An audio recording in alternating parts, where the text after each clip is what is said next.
Hello, hello, children of the night. How are you? Hope everyone is well. We're back with ValiDate. If you saw the title was another game, no, you didn't.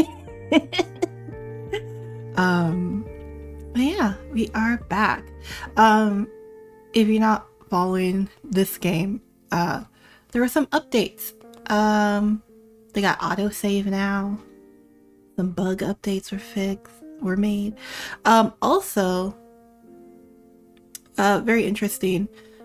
There's I forgot, there's a fishing mini game in here. I haven't unlocked it, of course. You guys saw me just do one thing. One path. So I don't know how to get it. There's a rhythm game now as well. Of course, it's with Malik. It makes me if you know about a rhythm game, you know. If you don't, you're in for a treat whenever I get it. When I get it unlocked.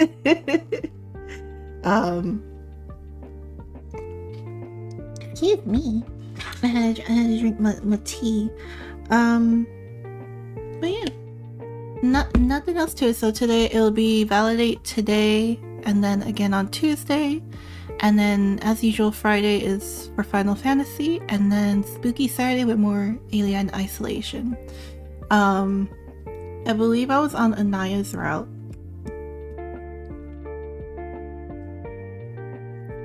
If it'll load. That's weird. Load? Okay. Yeah. So I don't know. I don't know what it's gonna take to unlock some of the things. And I don't know. I think what I recall, I could be wrong. What I recall is I have to play X, Y, and Z route, not necessarily all the characters all the way through. I don't think I have to get a good ending necessarily on each route. But we'll see. Because I unlocked who is it? We saw Malik. I unlocked Isabel. We have a nice route to go through. That was already there. Amari. Amari, who is beloved. Amari's beloved. I haven't unlocked her route yet.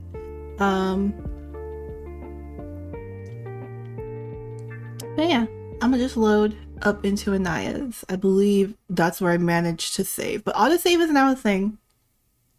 So we'll see if that helps.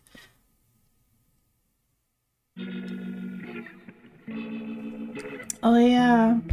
They were gonna go out to drink with Alex. Alex pulls up to your door exactly on time, down to the minute. He always honks when he arrives instead of texting like a normal person. Alex, I cannot believe. Where's your home training? You either text or knock on the door. You're waiting for him by the door, but you keep scrolling through Bitter for another 30 seconds to indicate you dislike being honked at, like you're walking past a construction site in booty shorts. Not a Toyota Camry. The sunroof is open on Alex's 2001. Oh my god. 2001 Toyota Camry. Cigarette smoke gilded blue in the streetlights. It got dark while you were waiting. You guess that makes it a moonroof.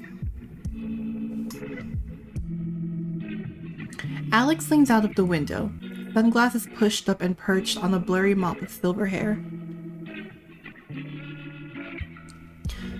Wearing your sunglasses at night? Alex pops the lock and you slide into the passenger seat. Fuck you. The sun was setting into my eyes. Where are we going? It's a surprise. I hate surprises. Oh, I know. I love their relationship already. He smacks your hand away from the radio. Driver picks the music.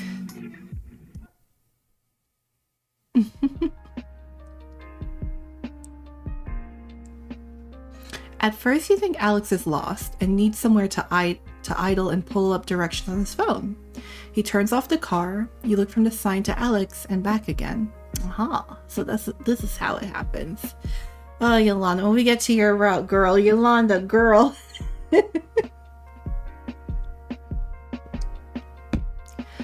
Are you trying to send me subliminal messages? I'm not cutting my hair. Yeah, absolutely. I brought you in for a surprise makeover at 9 on a Friday night. You joke, but you did bring me to a salon at 9 on a Friday. Is this a drug deal? Isn't weed legal here? Are we getting meth? Naya. How does one take meth? Snort it? Come on. Not snort it. Oh man, you know what I just thought their pin said? I see that it says she, they, but for a brief moment and looking very fast, I thought it was like a chili pepper. So I thought it was like some weird way of saying like they, but like spicy, like Daisy. Spicy and Daisy. Are there any pronouns, Spicy and Daisy?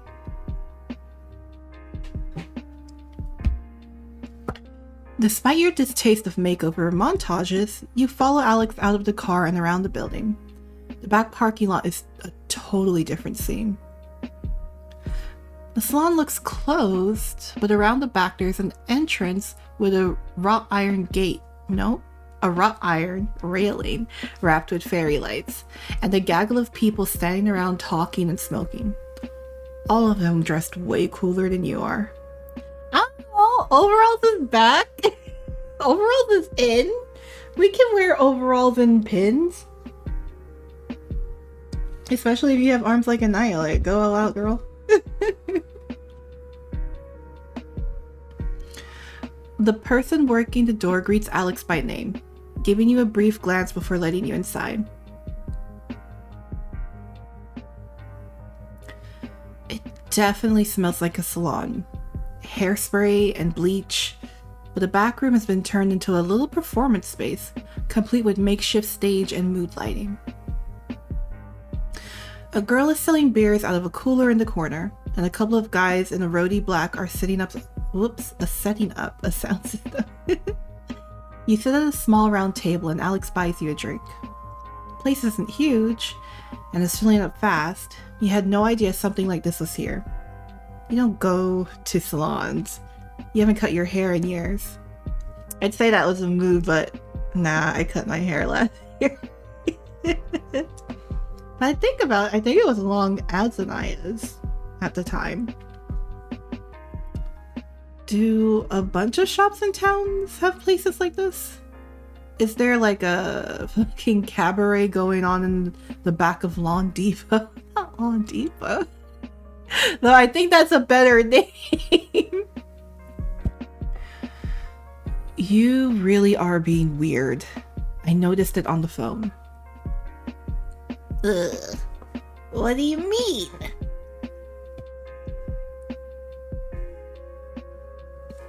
I brought you to what is very clearly a slam poetry event, and you haven't made one snide comment. Not Anaya hating the art. Clearly, you are a fake Anaya, and real Anaya is lying knocked out in her apartment. You must have stolen her overalls. You are so absolutely not gonna take this from this curly-haired bitch. I'd say it's wavy at most. I don't know what I've ever done to give you the impression that I think that I'm too good for slam poetry. When have I ever said that? Don't answer that. Your whole vibe is the vibe of a person who finds slam poetry deeply cringe. You can't find it cringe. Slam poetry is deeply cringe. And now you just said everyone is dressed way cooler than you.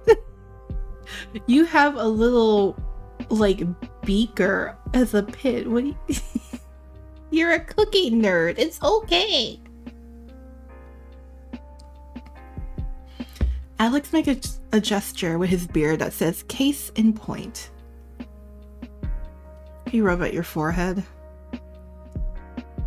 If you were so convinced that I wouldn't enjoy it, why did you bring me? Alex shrugs. What, you thought I was gonna change my Friday night plans just for you? Oh, they're besties. They're besties forever. The little smile hovering around the mouth of his beard lets you know he's joking. Dickhead. Just so you know, I'm actually way more cool and open-minded now. Oh yeah. When did this happen? Just now. I decided I'm open to new experiences. I'm doing intense, irrefutable character growth as we speak. And there's no chance I'm ever going to regress into bad habits. Well, that's a relief. Like, for instance, I didn't complain when you bought me a fucking IPA. Not an IPA. Alex, your taste buds okay? Alex, are your taste buds okay? An IPA? Do you... Oh, she... And I'm probably gonna roast him. Let me stop. I'm drinking it, okay? I'm drinking a beer that tastes like a whole ass flower garden in the name of broadening my horizons. Maybe it's just because I'm already sensitive to like tannins, but like... Beer tastes like nothing. It tastes like nothing. It's usually... IPAs are like... They're almost astringent. Yeah, you deserve the Nobel Peace Prize. I was thinking some kind of cultural reward. Or, like, a literature award, Newbery Medal, for great character growth, for drinking bad beer and participating in the corniest public activity known to man. I can't believe this. You're a couple of words from the end of your manic monologue when the lights go down and conversation cuts off abruptly, leaving you speaking loudly while everyone else goes quiet. Right away. You have to leave. You can't be here anymore. You have to leave. Corniest public activity known to man echoes out across the room like a fart in a bathtub. Suddenly, every cool person in the salon is looking at you. The asshole, the sloppy bitch in the overalls and scraggly hair, here to talk shit. You would probably leave now. You should probably melt down into your component parts, liquid of carbon-based life, or now you fucking nerd. Pretend it didn't happen. Laugh it off.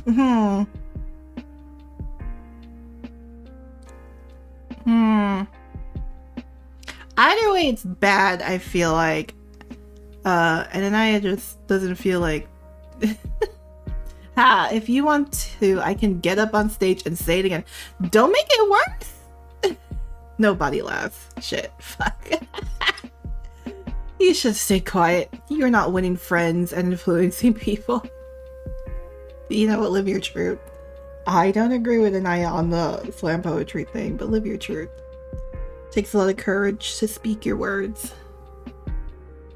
Everyone's focus shifts to the woman coming on stage, and you do not blame them in the least. She's pretty. High cheekbones, big, striking eyes, a quiet self-assurance radiating from every motion. She adjusts the mic stand, shakes out her braids, and leans in to speak. It's Yolanda. Hey, everybody. Hope it's going good out there. The light is in my eyes, so I can't really see shit, but I'm going to assume it's great. That gets a murmuring laugh from the audience. Whoever she is, she's popular. Look at the hat! Perfect. Perfection. For those of you who don't know, I'm Yolanda, owner of Dispute Salon and founder of Jersey City Slam. A weekly free evening of poetry and music. If someone charged you a cover fee, sorry, but you got scammed. The crowd laughs again. Clearly, this is a running joke that you're not in on. Despite what you said to Alex, you do think it's a little shitty of him to bring you to a place where he knows everyone and you know no one. She's so yellow, I love her. Hey Dee Dee, yeah. Her design is great. I can't wait for her route. I don't know, I think she's gonna be in volume 3? Maybe? I don't know. Not official. Because I'm pretty sure they said who's in volume 2. Is Keaton in volume 2? Nah. I think Ariri's in it. Biggs is in volume 2. We love Biggs. We'll see. I have to see. They made an announcement. But yeah, Yolanda's design is so cute. I love her. Not that you really have that many friends offline. Whatever. All that talk about character development was just blowing smoke up his ass. But it's probably not a bad idea. You could stand to be a little more open-minded. To that end, you attempt polite focus as applause greets the end of Yolanda's intro and the studio lights darken.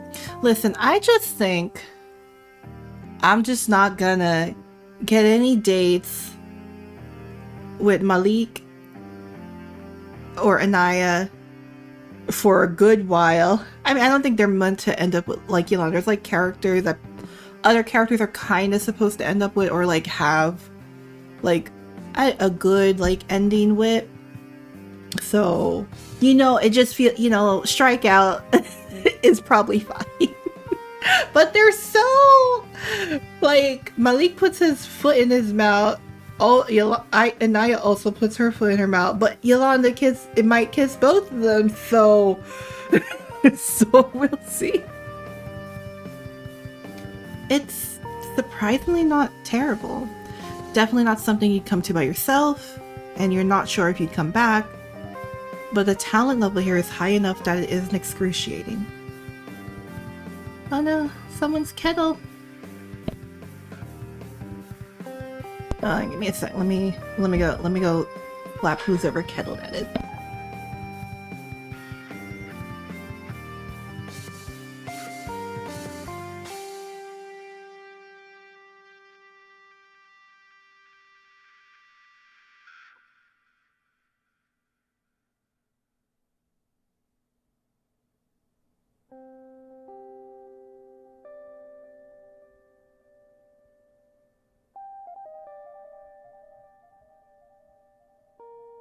Okay, kettle slapped.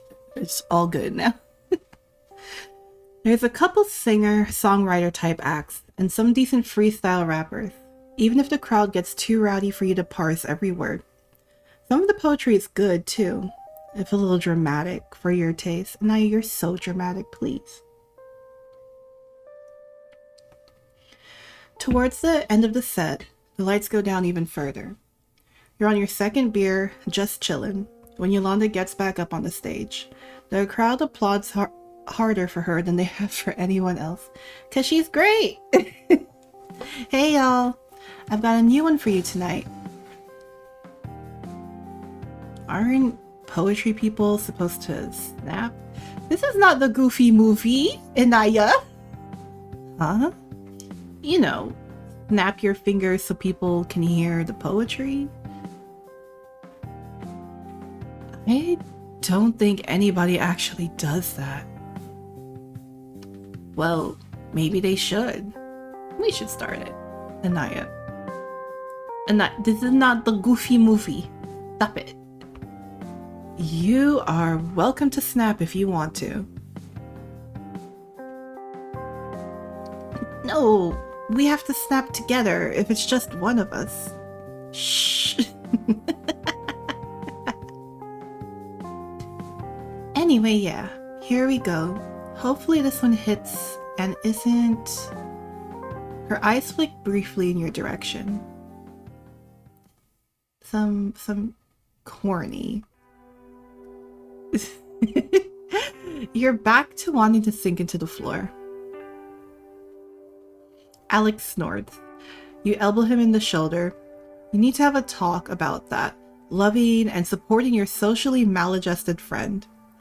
Actually means because it sure as hell isn't.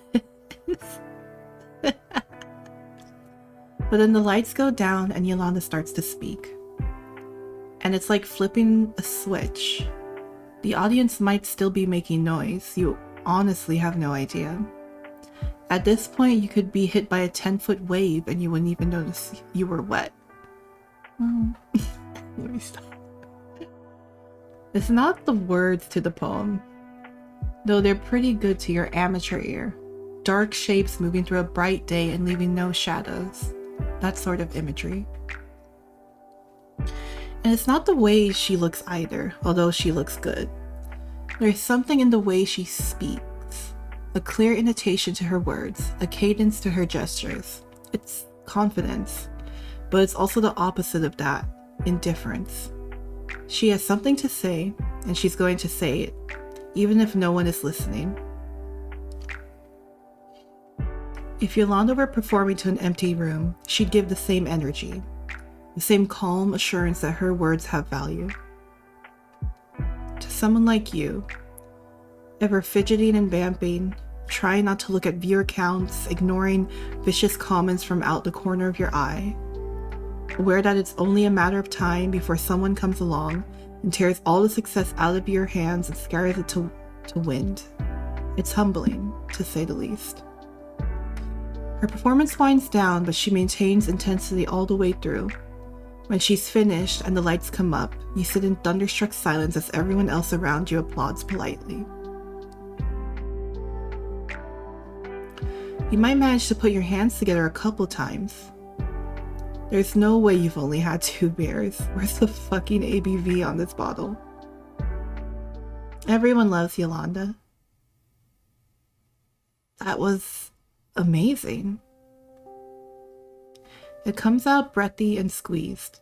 You don't think you got any air at all through that entire performance. Besides you, no. Besides you, Alex is texting. Oh no. Oh yeah, she's really good. Were you even watching? What? Yeah, I mean, I've seen this one before. She said it was a new one. Yeah, well, all of her poems blend together. Oh.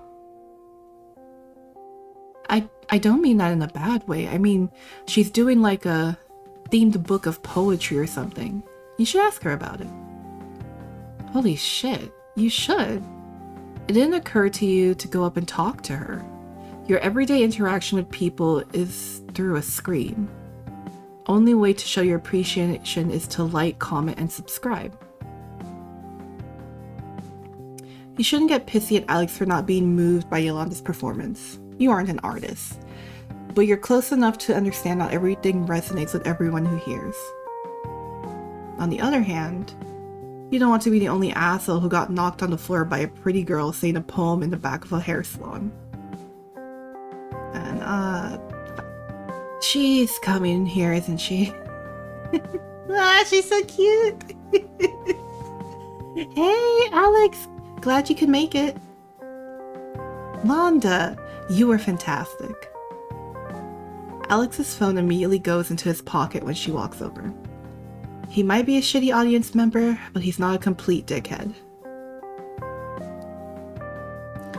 Why are you being so rude to him about your head? Why are you being so rude about him in your head right now? Alex is cool. He's put up with your bullshit for years. Thanks. I was a little worried about that one, honestly. Didn't think it would vibe with the room. Oh, look at the fish hat. Oh, this is like... Yolanda has like so much cuteness going for her. You killed it. Oh, by the way, this is Anaya. I pulled her out of her cave for the night. Hey.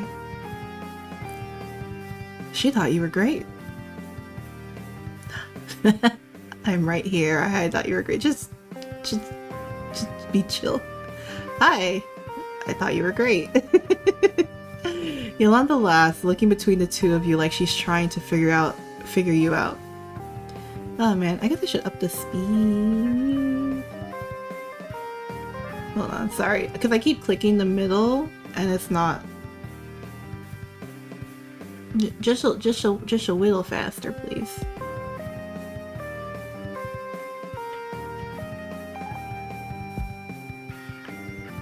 Yolanda laughs, looking between the two of you like she's trying to figure it out. That's fine. You're unfigure-outable. Anaya, please. You are not. Hey, thanks. She smiles at you. And you wish you had something else to say, but you know literally nothing about poetry. Can't even fucking remember if it rhymed. Before you can freak, a very tall woman walks up to your seat. A tall lady. Oh, what a cutie! What a cutie! Everyone's cute! Hey, Yo-Yo, I gotta go. You good? Sarah. Hairstylist, Yolanda's coworker. Everyone's so cute in this game! I guess. Where's Mariah? She left. Needed to get the last bus. Oh, I thought it ran until midnight on Fridays. I got no idea. Maybe I misunderstood her. I gotta get this place put away before tomorrow. I really have to go. Yolanda starts fidgeting with one of her braids. For a moment you think her fingers are shaking, as if from fear or exhaustion, but her demeanor is so calm you might be mistaken. I've been working for 12 hours, Zara. I know. But my brother's about to get off work and I'm not gonna let him walk home this time of night. Right. Of course. Though, I'll figure something out. It might be the beers. You still haven't found the damn ABV, but you catch a glimpse of Yolanda's mask slipping. It's nothing radical. She just looks tired, exhausted. She looks the way you do after a day full of live streaming and tearing apart your kitchen. Before you take the time to think about it, I can help you. Huh? Ah, fuck. Now you have to commit to it. I can help you clean the place up, if you want. Why? You weren't prepared for this question. You were expecting a polite refusal since you are a complete stranger and had only been half serious. Have nothing else to do? It's a free country, right? I have nothing else to do. I have nothing else to do. I really... Look at that, so cute! Little stars! I really liked your poetry. I don't have anything else to do. You can practically hear Alex's face palming behind you. Come on, man. Sight gags are worthless in real life.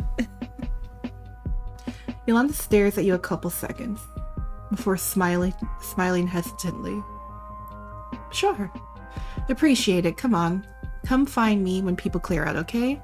I gotta go small talk a little bit more.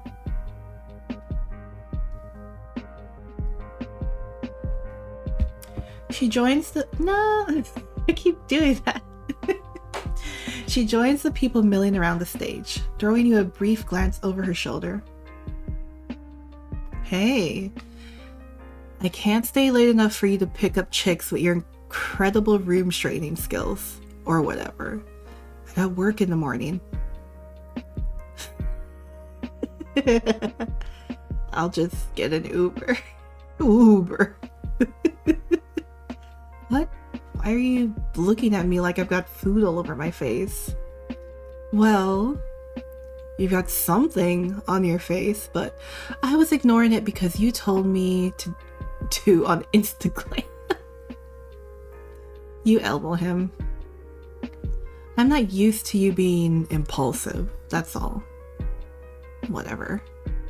It's not like I have anything else to do. It's either that or sitting at home and posting. You love sitting at home and posting. Oh, it's not good for my brain. Don't worry about me. You're not my real dad. You get Alex to leave with a bit more coaxing, and as soon as he's gone, you wish he hadn't. You need the phone charger from his car. You're at 30%. You need a phone to get home tonight. Shit, you are so bad at this whole going out and doing things element of life. Why bother? You put your phone on airplane mode and wait for the place to clear out. You keep waking up your screen and navigating to bidder before remembering you don't have any signal. Y'all don't got like power save mode? Does airplane mode save your phone? It's practically a nervous tick. The boomers are right. You really do be on that phone. Okay, first of all. I'm kidding.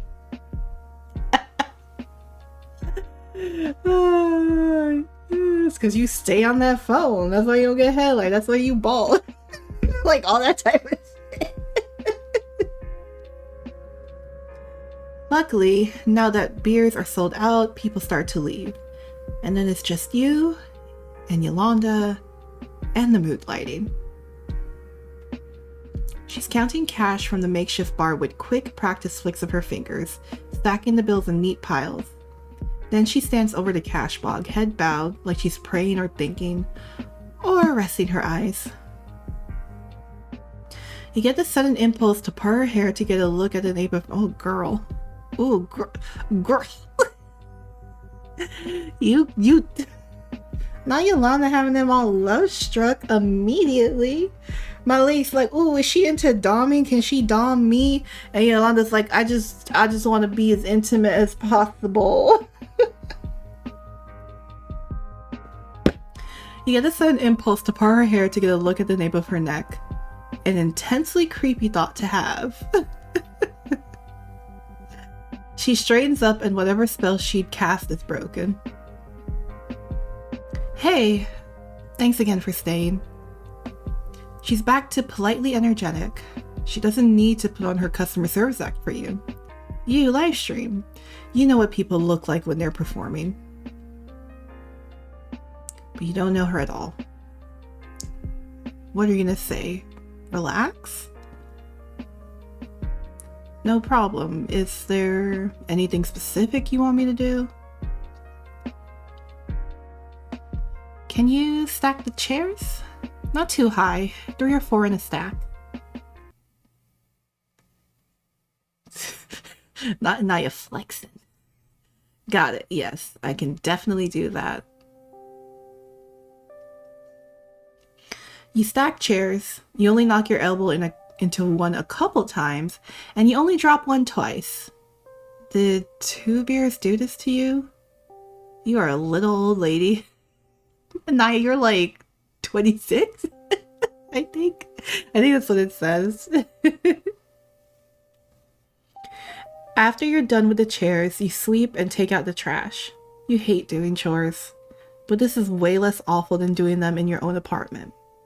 Maybe because you weren't the one to make the mess in the first place. Why clean up when you're just going to get everything messy again? Clutter doesn't bother you like it seems to bother most people. Drove your mom crazy. Do you have a favorite poem? When did you start writing poetry?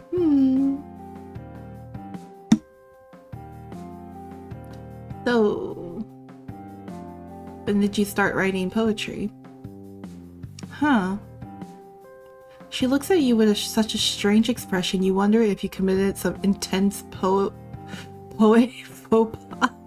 Poet faux pas. Sorry, it being right next to faux pas. Like, should I say this weird? Poet faux pas. Sorry, I didn't mean to make, like, first date small talk. I was just wondering. I liked your poem a lot. Come on, Anaya, you already said that. Yolanda smiles again, looking slightly relieved, like she was worried you were trying to catch her in a lie. Oh, I don't even really remember. I've been scribbling stuff down since I could write, I think. I used to carry notebooks with me everywhere I went. I mean, I still do that, but I use the note apps on my phone too. Sometimes you need both. You just need both. Well, I've never written a poem in my life. I mean, I guess I've written a roses are red, violets are blue type of poem, but that's it. Yolanda shrugs. To be honest, anyone can write poetry. She says it like she's had this conversation before. A lot of people must tell her about their dog shit poetry. What else do you say to a poet? Oh, the fish hat. This is the best character design. just a living fish hat. I mean, it's not a live fish though. Probably not everyone. There are so many people who barely have a personality. Yolanda laughs. One loud ha! I know that's right. Man, I don't mean to be rude or anything. Like, this is a safe space, you know? Hey Paige, welcome. Aw, you couldn't connect? I don't want people... Oh, you missed out. I was talking about stuff in the game. I don't know if I'll unlock it tonight, but there's a mini... I forgot. There's a mini fishing game. And then they updated the game recently, so there's a mini rhythm game. And a couple other stuff. And there's autosave now. Oh, your computer's being slow. Oh, I'm sorry to hear. Well, I'm glad you're here. I don't want people to feel like they can't come here and be their true, authentic selves. But some people's authentic selves are boring, or nasty, or real nasty. Yolanda closes the cash box and comes over to hold the dustpan for you. You sweep up a cocktail of dust, bottle caps, and little bits of plastic. We used to get this one girl, pretty young, like 21 or 22, and she'd always show up and just do these crazy long poems about the same dude. He sounded really weird, like he had birds, way too many birds. Yolanda, you got like 50 fish. Wait, she talked about this guy's birds in her poem? God, yeah, literally in every piece. Maybe he cheated on her with a toucan. Oh God. Yeah. She didn't last that long, but I think about her all the time. Wherever you are, bird girl, I hope you're doing good. You so real, Yolanda. I'd be worried too. Pour one out for bird girl. The two of you finished the cleanup, and now that you've bonded over making fun of some random girl's terrible poetry, Yolanda's warmed up to you. Not that you think she just super likes mocking people. It's more that complaining can always bring people together. Yeah, that's true. Sometimes you just gotta be haters. I'm kidding. It's not hated. It's not hated. You just gotta understand, right? Sometimes your art is not an excuse. It is not a vehicle to traumatize people.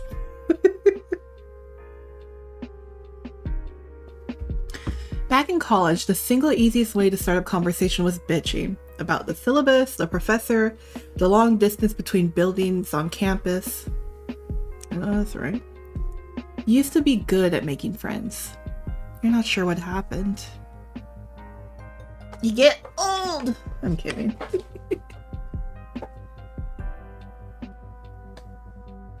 Excuse me. You kept snatching glances at her while you worked. Not to sound fake deep, but ever since you were a teenager, you've only been attracted to people you were intellectually stimulated by. Yeah, you're right. That does sound fake deep. But I get it, right? Like, not in the pseudo-intellectual way. Like, sometimes, like, if no one understands what you're talking about, it's not fun. Or, if they don't try to understand, you know? I get it. That's why you got fandoms and you talk about your nerd shit together. Ugh. You hate hearing how that sounds, even in your own brain. Like you're one of those sapiosexual dudes. But it's true. Celebrity, sure. You can be attracted to them for their looks or charisma. But in real life, it's always been difficult to connect unless they were interesting. Maybe that's not weird. Maybe it's normal. You don't have much basis for comparison. How's she not your type? You under here under a spell. Under a spell. You are bewitched. You are bewitched by her. Yolanda isn't your type. But that's because you don't have a type. You have a list of attributes you pick and choose from to form a perfect human, like a Build-A-Bear workshop, but with someone you want to date.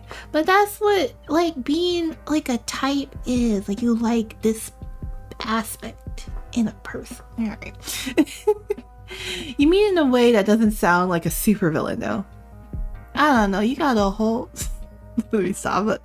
I'm not gonna roast Naya as far as the rest of my league. She already gets roasted from the internet. The point is, you wouldn't be attracted to Yolanda if you hadn't heard her poem, but you did, so now you are. And now that the door is open, you're catching glimpses of her other good qualities.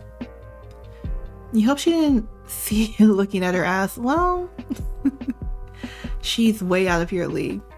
You, with your Instagram cooking show, and your unplugged eyebrows, and your baggy overalls, and unstyled hair, she owns a salon. You're surprised she let you hang around for this long. But she's a delight.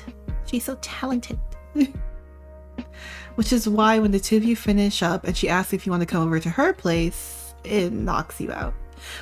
Going way better than Malik's conversation, because he still was talking about, oh, whenever you call it, I'm still not over it. Did that make you colonizer pussy? Like, oh my gosh, wait, did I? Okay. I thought I clicked past it.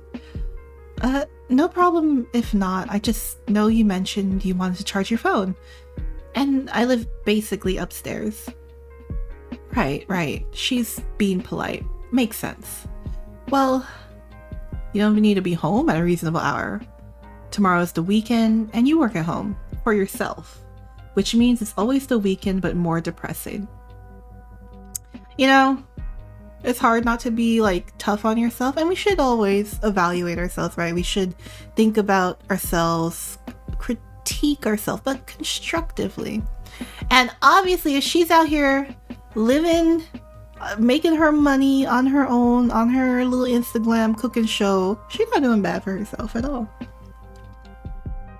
Say hell yes, say yes. Say yes! Just say yes, you shrug. Sure, why not? Listen, I'ma be real with y'all. If I saw Anaya's arms, I would be very interested. But I understand, some people out there are weak. They see hairy, muscular arms and then they're weak about it.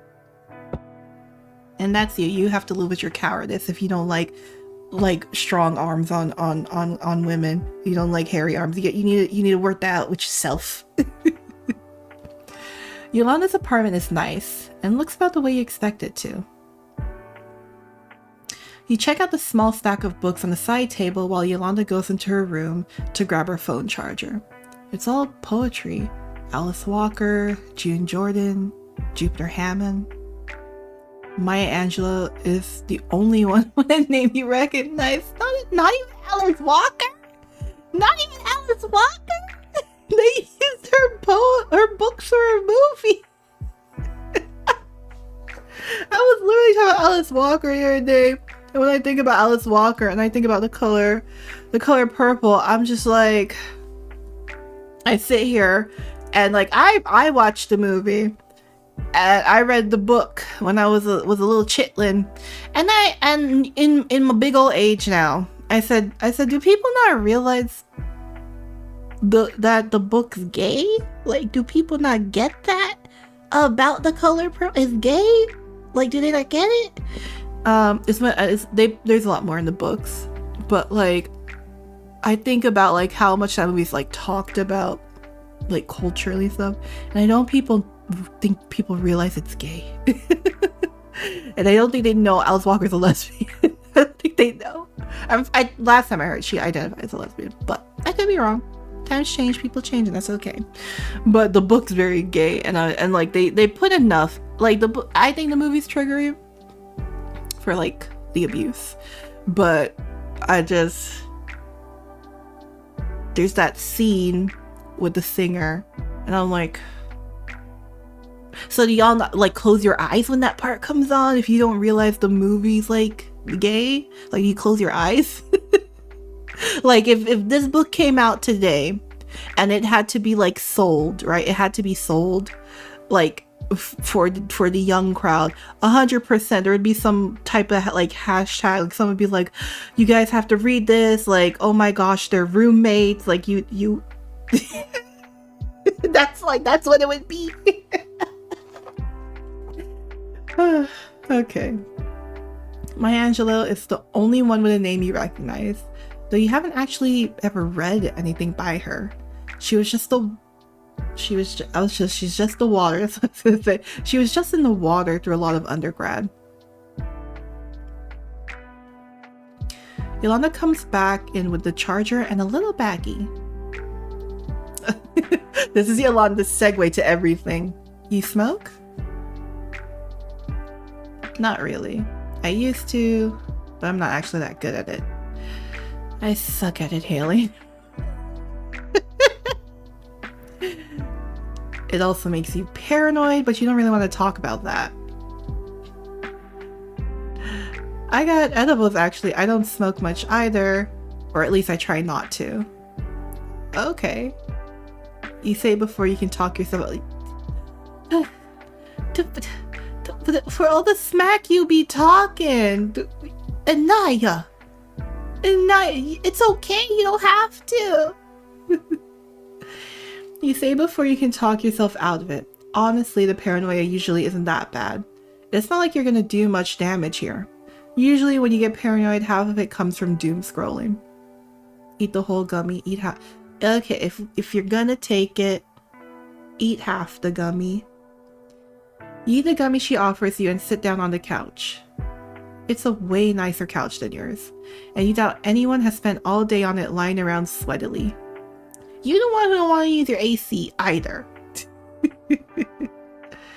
Yolanda puts on some music. Something cool and trippy that you're neither cool nor trippy enough to recognize. She sits down next to you and notices you looking at her stack of books. I promise you I read them. They're not just there to make me look smart. I mean, you do. Huh? Look smart, I mean. Yolanda laughs. Oh, thanks. So do you? Hey, thanks. That's the nicest thing anyone's ever said to me. Well, the nicest thing anyone has said to me today. Yolanda snorts and opens a can of LaCroix. Not LaCroix. Not LaCroix.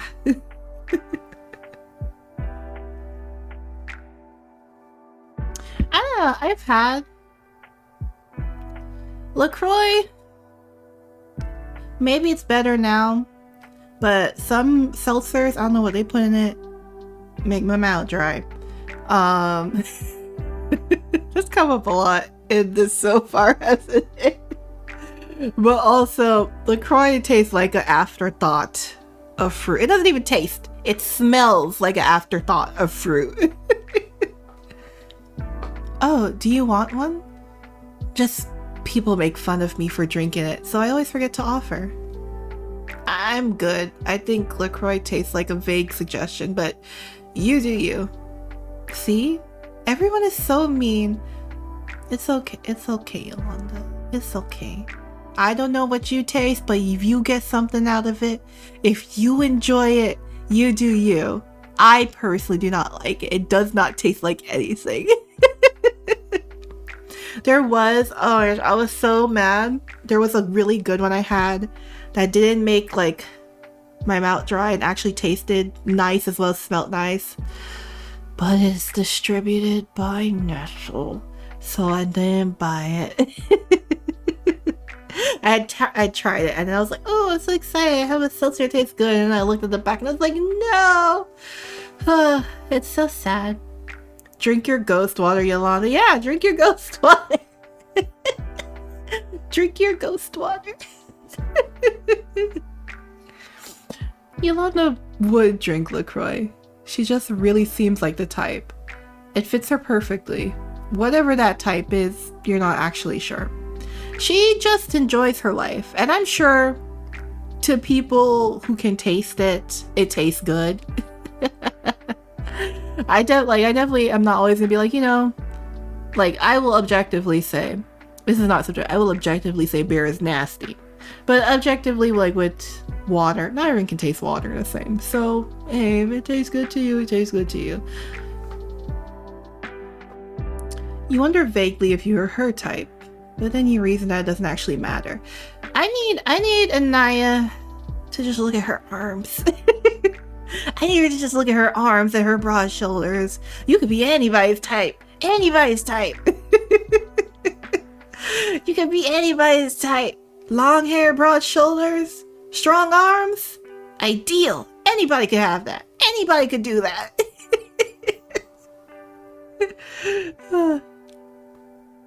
But like, of course you're not. You don't really think you're anyone's type. You could be anybody's type. You could be anybody's type. Have confidence. If I had your arms, I would just be like, I'm everyone's type.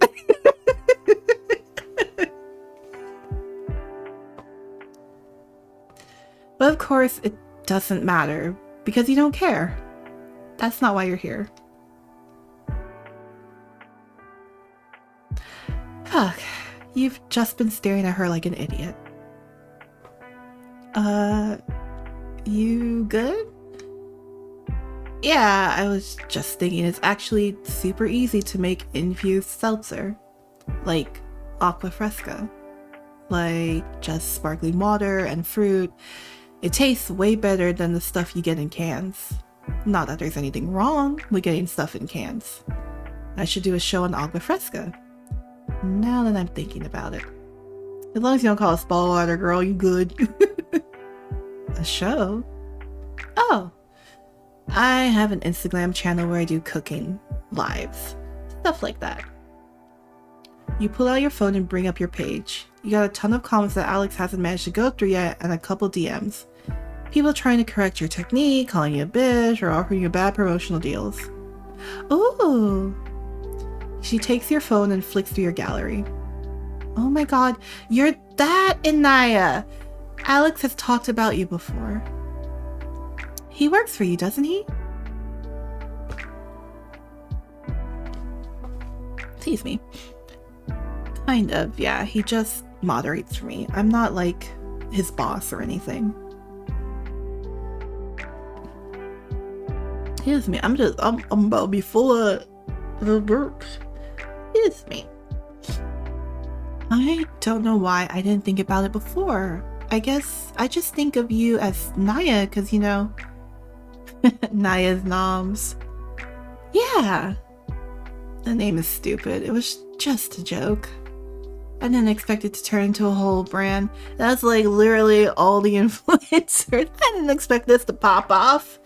Now I'm stuck with it. I think it's cute. Oh, yeah, that's why I don't like it.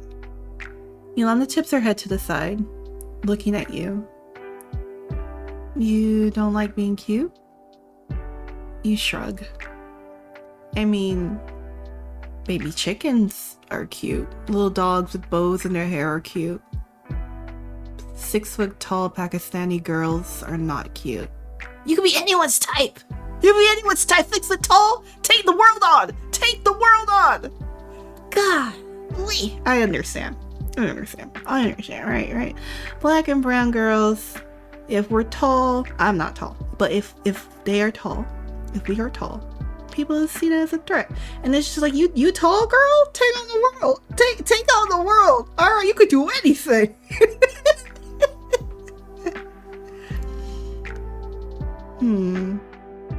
Sorry, I wasn't trying. I can't believe she's 6 foot tall. She need to go kick somebody's butt. I'm kidding. Because she doesn't want to be perceived like that. Sorry, I wasn't trying to like fish for compliments or anything. That just came out way too honest there. No, it's okay. And Yolanda's kinda tall. Sorry if I said something to upset you. No, you didn't. It's just... I don't know. I've had a weird day.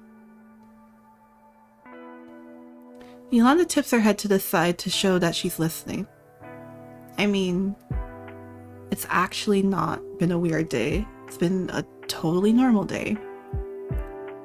I was stressed out at work, and then I went out and hung out with a friend at a social event. That's a normal thing to do, but it's kind of unusual for me. I don't get out much, and I definitely don't go to poetry readings. Because they're corny. You wince. Ignore it. Apologize. Apologize! Sorry about that. I definitely did not mean to yell it across the goddamn room. To your extreme relief, Yolanda is smiling. It's cool. I'm just teasing. I know poetry isn't everybody's thing, and it's true. A lot of amateur stuff is really fucking bad. I worry that my stuff is bad all the time. What? Are you kidding? You're fantastic.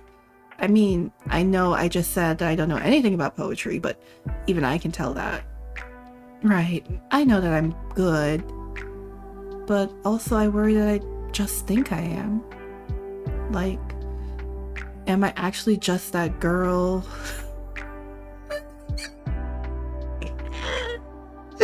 I mean, you're supposed to be serious. Like, am I actually just like that girl with the bird fucker boyfriend? I think I'm being real deep, but actually, I'm just boring everyone with my terrible emotions. I understand that. Listen, sorry, I gotta interrupt this again to hype them up, because look at Anaya. Be anyone's type. You can be anyone's type, Anaya. Anybody, everybody, anybody. Everyone else is a coward. I guess my job never really has me asking that, because obviously there's people willing to sub and donate, so I know people like my stuff.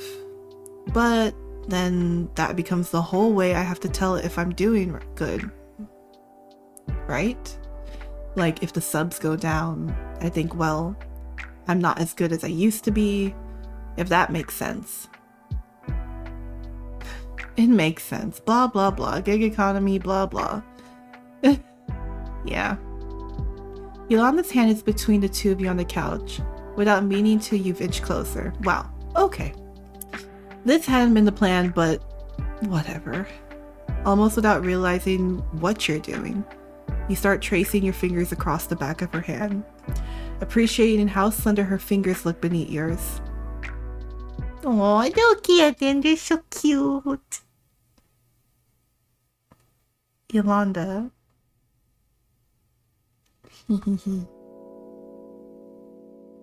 Anaya. Wow, you're more stoned than you thought you were. See, this is why you don't fuck with edibles. It always feels like nothing, and then like you could communicate with the squirrels that live behind your house. Hey, kiss. This one much smoother. This was much smoother than the last date with Yolanda. Aw, look at them. Hey, let me drink this. Let me drink this water. Getting the smooch is good or bad? Well, I shouldn't say bad, but I don't know if necessarily like if it just usually happens or can you just not? Maybe. I don't know. I've never watched anyone play the game. But yay, a smooch. You kiss her before you can think better of it. She makes a brief noise of surprise before her mouth opens against yours, and she leans into you a little. I thought this was something totally different. As you could have predicted, her mouth does not taste like anything. Because Naya's a crow. Y'all so serious?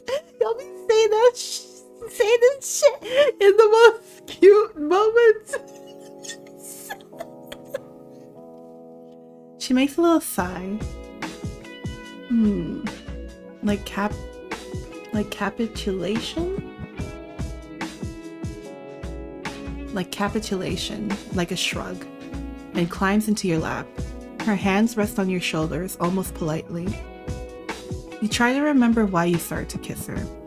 Why you'd been pushed the... Why can't I read? Why you'd even push the car down this fucking hill when you have no idea where it's going. Not that you don't know what you're doing. You've hooked up with girls before. But you can see this trajectory as plain as day. You'll kiss some, maybe mess around, and then what? It'll be awkward. You're going to fuck it up. A perfectly good friendship, you've gone and ruined it by starting down a road you're not prepared to drive down. God. Why do you always do this? Why can't you just have casual sex like a normal fucking person? You could be anyone's type. Just get out. Just get out your head. You put your hands on Yolanda's shoulder, gently pushing her back. Are you okay? You bite your lip. God, why did you do that? Hey, your breathing shakes. You're usually so good at talking. Why can you never get anything out in situations like this? Every inch of you thrums with the desire to just throw her off you and run. Wouldn't be the first time on Maya. Hey. She touches your face, not amorously. The touch is just comforting. Hey, it's okay. You snort, because it doesn't feel okay. You wish you hadn't kissed her. You wish you hadn't come here. You wish you hadn't left your fucking apartment. Fuck Alex. This is all his fucking fault. I'm sorry. For what?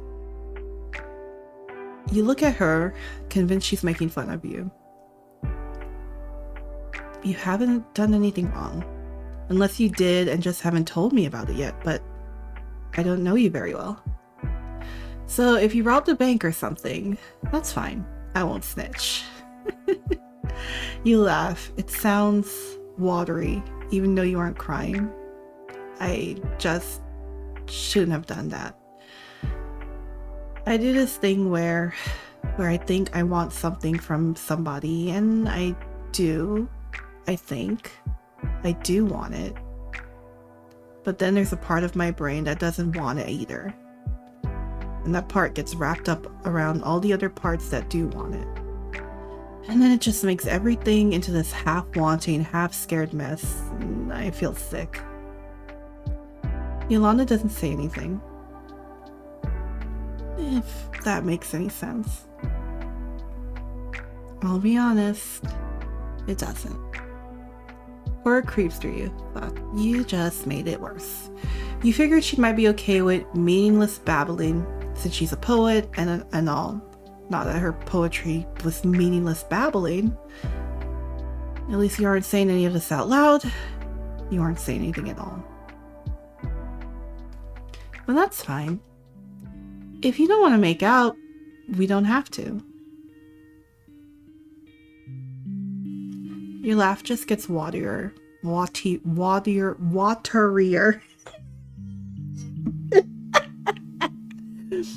You probably think I'm a psycho. I think you're stoned and tired and kind of sad. She rolls off you and sits back down next to you on the couch. At night, it's fine. I was only kissing you back because honestly, I'm not very good at saying no to people. Oh no, Yolanda! Everything about Yolanda concerns me. Oh my gosh, we're gonna play Yolanda's route. Oh my gosh. Yolanda. She focuses very hard on the lamp across the room. It is a pretty nice lamp. Oh, so you were just being nice to me. You're not sure how that feels. Worse, but also better somehow? So I guess what this really means is we're both assholes. Yolanda gives you a swift look that breaks into a startled grin. Yeah, I guess we are. She squeezes your thigh. You're alright, Miss Noms. I fuck with you. Thanks. I fuck with you too. Oh. Wow. You really are stoned. And for the record... Oops, no, I heard that wrong with... Well, I thought it was her head. And for the record, you don't have to be scared to say no to me.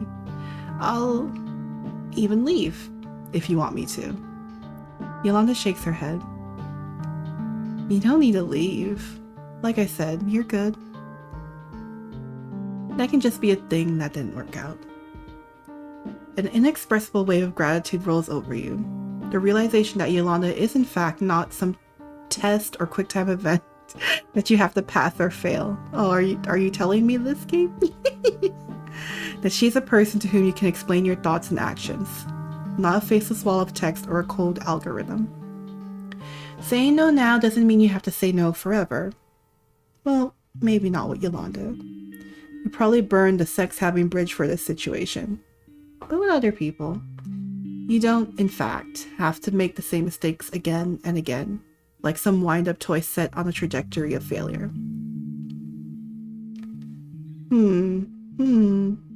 Sorry, I'm thinking about comparing it to like Malik's State, and I'm like, I don't know.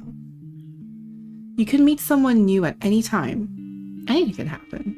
And for now, you'll be happy to chill with a friend. And that's pretty cool. Have a gummy into a new friendship. Aww. Aww, it's so cute. Aww. Cute, cute, cute, cute, cute, cute, cute. We love to see it. Okay, so maybe it was different. Kissing the aquarium unlocked. Oh, a Naira with Ashley. Let's go. If y'all haven't seen Ashley, like, okay, everyone looks great, but oh, see?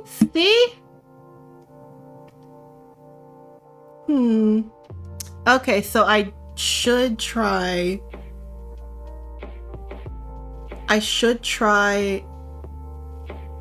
Malik's route then, because I didn't get like a new date option. Hold on.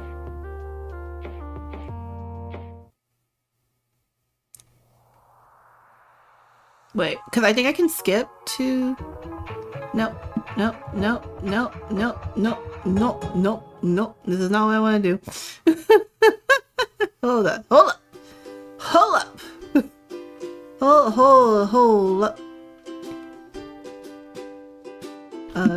Oh no. No!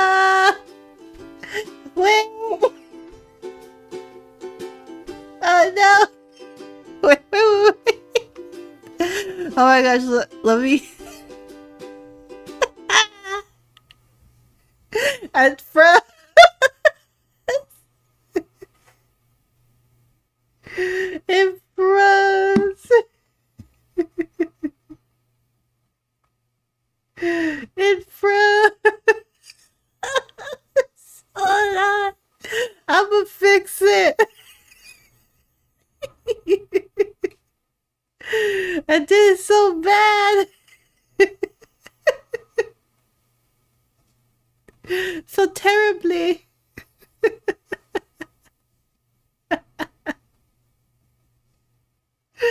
Oh my gosh. Well, now I can go to Malik real quick.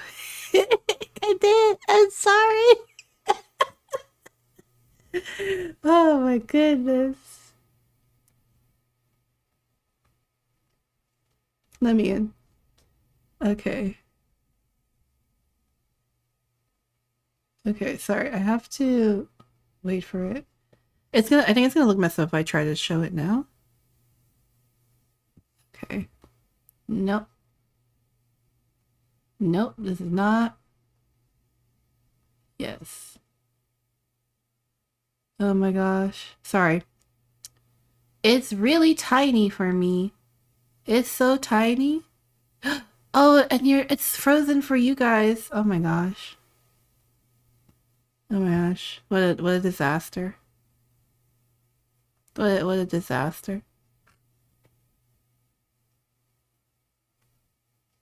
Okay. All right. Now it's fixed. Now it's fixed. Oh my gosh. I just want to see. I don't know how to do the things in this game. Oh my gosh. Oh, cool. Look, it shows volume 1, 2, and 3. Oh, cool. Okay, so we can't see them because they're not unlocked. I'm pretty sure that's Ashley. Symbol right here. That's Anaya. Not Anaya, Yolanda, I think. Is this a Riri? I don't know. Okay, hold on. Hold on. Okay. I want to see if I should, let me see, because I didn't get an option for anyone else.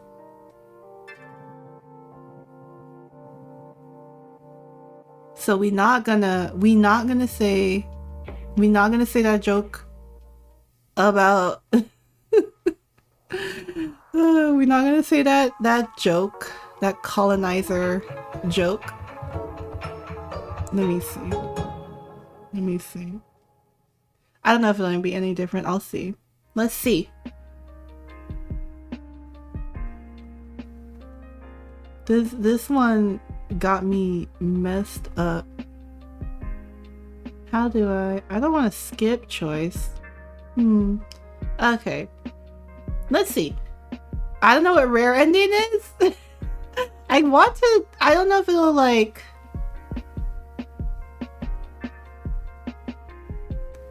I don't know if it'll like... Malik's... Isn't the alternative to joke like him being uncomfortable about something? I believe so, which will probably be good for the route. Okay, I don't know. See, okay, I could just do it, right? Like skip to good ending and see what happens.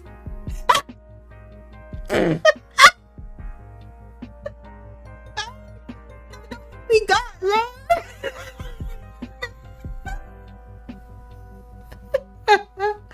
Okay, I think I didn't get that achievement's new, so I didn't get it.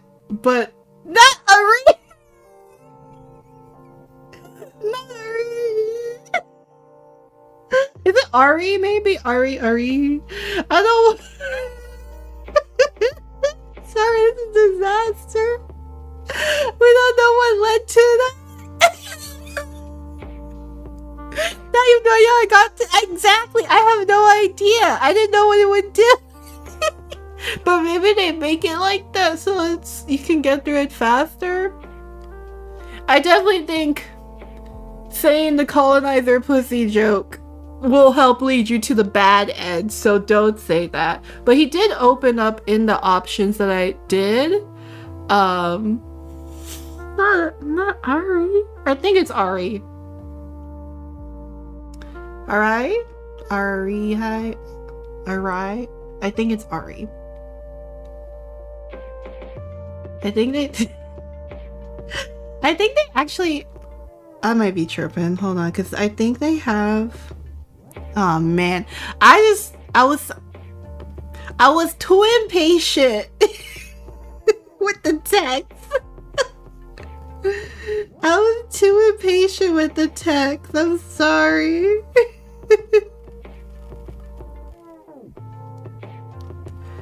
Oh my gosh. I can't find it. I wanted to look up Ari's name. I think it's Ari. Arihi? Arihi? Well, let's go. I know Ari a hater, so let's go. Oh, I'm sorry, I messed up. Befriending another man.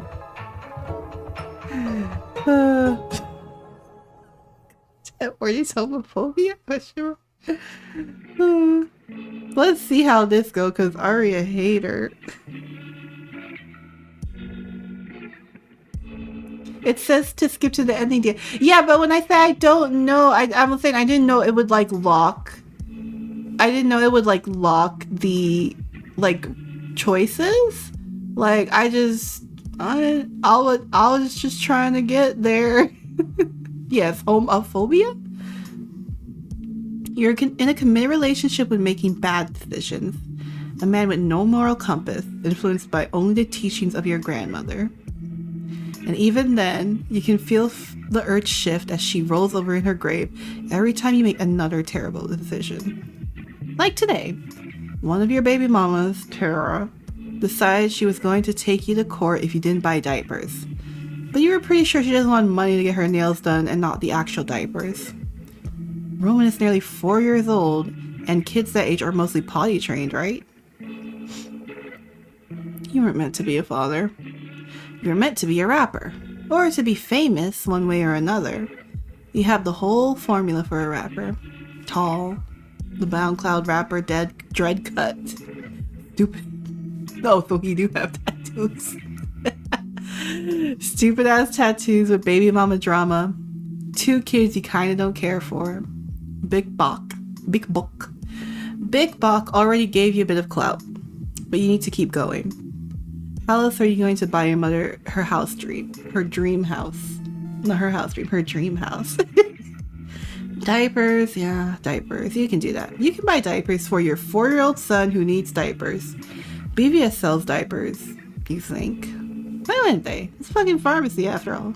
You could use the Google. Use the Google or whatever y'all call in your world and look up where diapers are sold if you don't know at this point, 4 years into having 2 children, actually. Probably more, because he's 4. And I don't remember actually which one you said is older. You'd rather do this than be the one to pay for Tara's next mani-pedi, or whatever it is you were sure she used your money for. You don't think responsible woman is really your type of game. You get lost in the middle of the hair dye aisle, torn in an internal debate.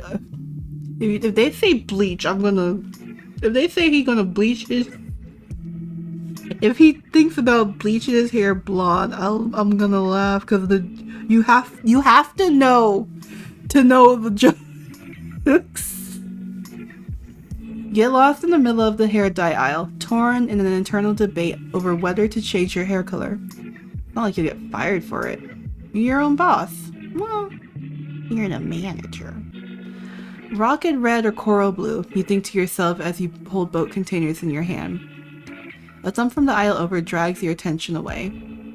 Thankfully, you're tall enough just to look over, seeing someone a bit shorter than you resting their head against one of the shelves.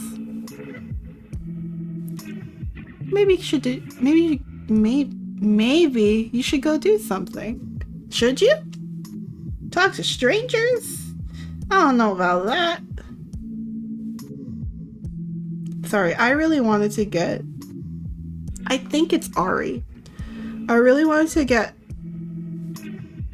the names right, and they had put a while ago how you say everyone's names, and I just want to get it right. I also was remembering their names spelled wrong. I wanna know. Man, also, how to unlock the fishing game? Someone tell me how to unlock the fishing. I probably have to do the first 4 characters, like their dates, and then go back to it. But okay, so now I know the ending I got the first time was technically not the good ending, but again, how could it be the good ending when he said what he said? How could it be? Just you can't get a good ending like that. I'm probably never gonna find it. That's so sad.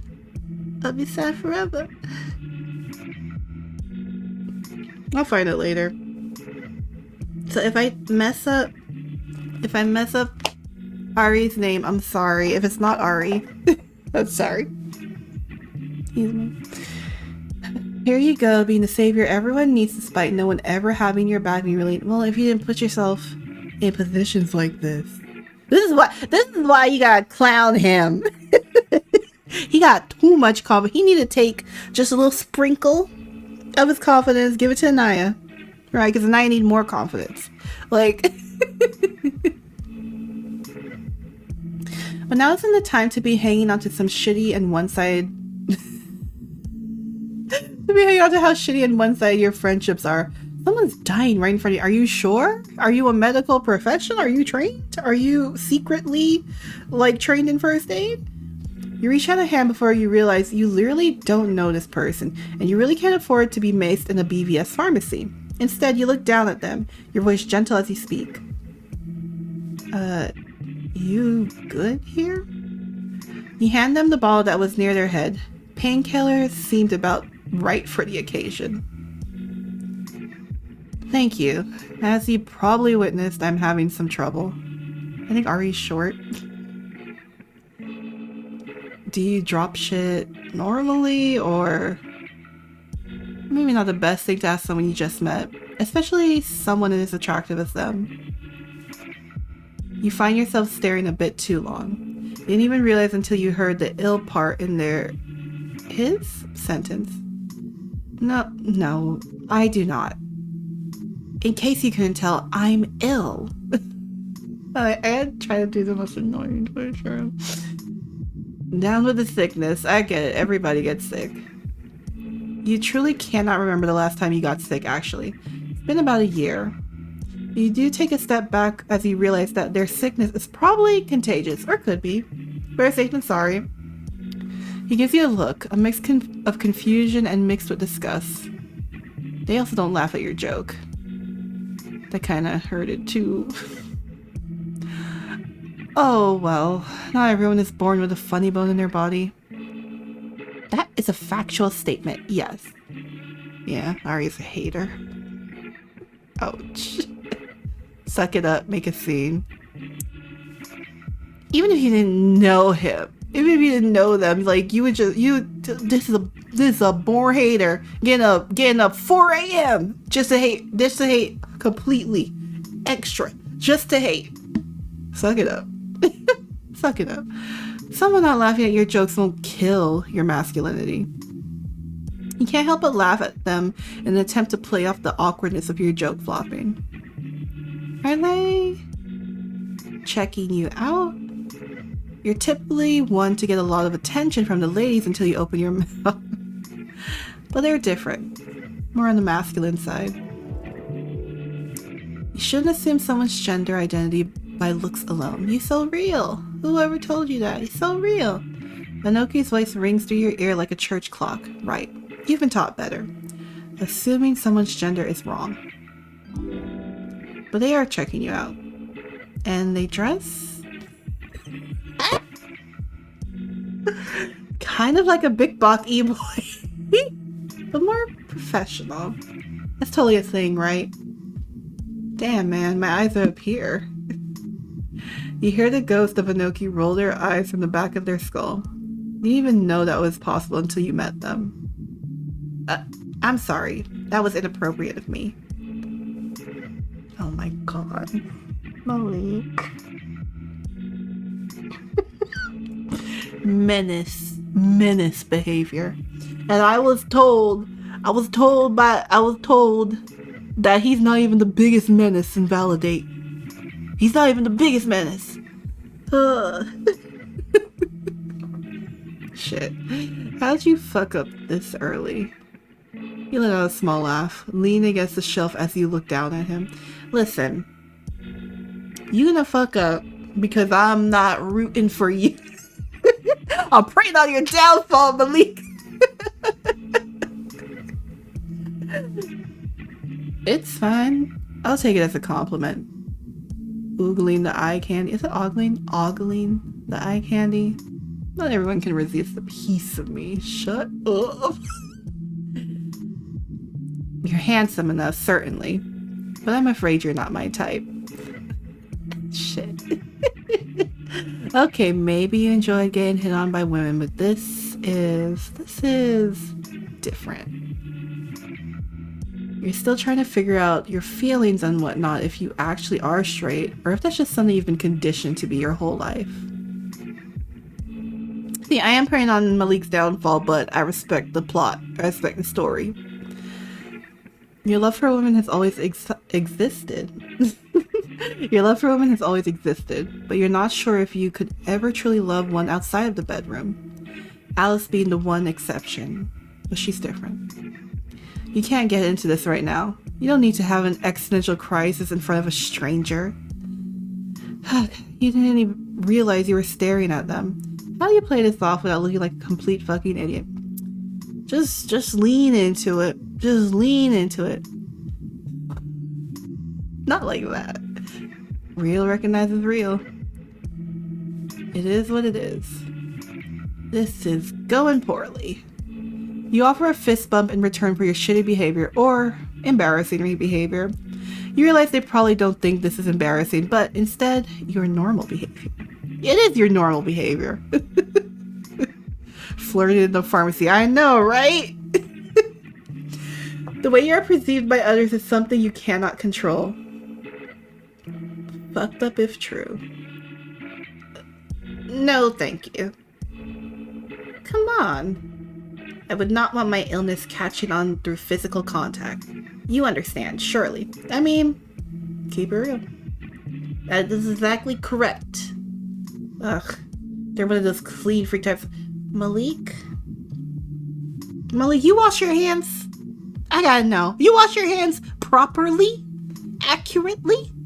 Do you wash your hands? Tell me right now. You sing happy birthday to yourself in the bathroom? You wash your hands? You wash your hands after you pee? Do you wash your hands after you pee, Malik? Do you clean all parts of you? All parts of you? Including your booty? When you shower? Be real. Be real. Tell me seriously right now, because he's not being a clean freak. That's normal behavior. I'm sick. I don't want to. I'm praying on your downfall. You guess you can never be too safe in this day and age, but that doesn't stop you from rolling your eyes. Just because he don't want to dab you up, like, don't mean anything bad to you. Like, excuse me for not violating basic hygiene etiquette. Tell him, dude. Fist bump me just once and I'll leave you alone. They don't owe you that. I'm praying on Malik's downfall. That's it. He gotta catch every L. We not skipping to no more good scenes. He gotta catch every L. He deserve it.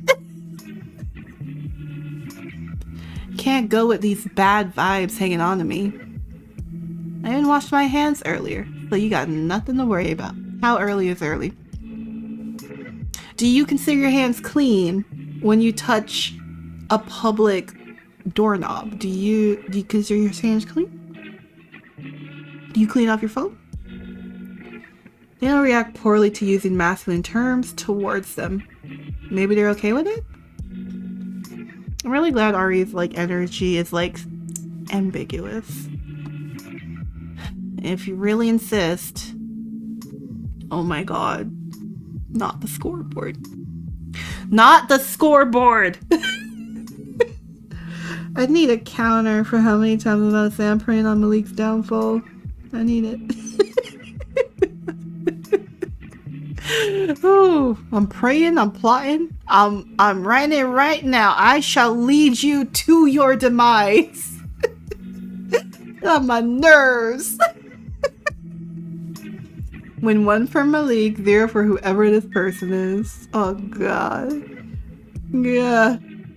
Hell yeah, I'm Malik, by the way. You like music? Psh, dumb question. As if there are people who don't like music. There are.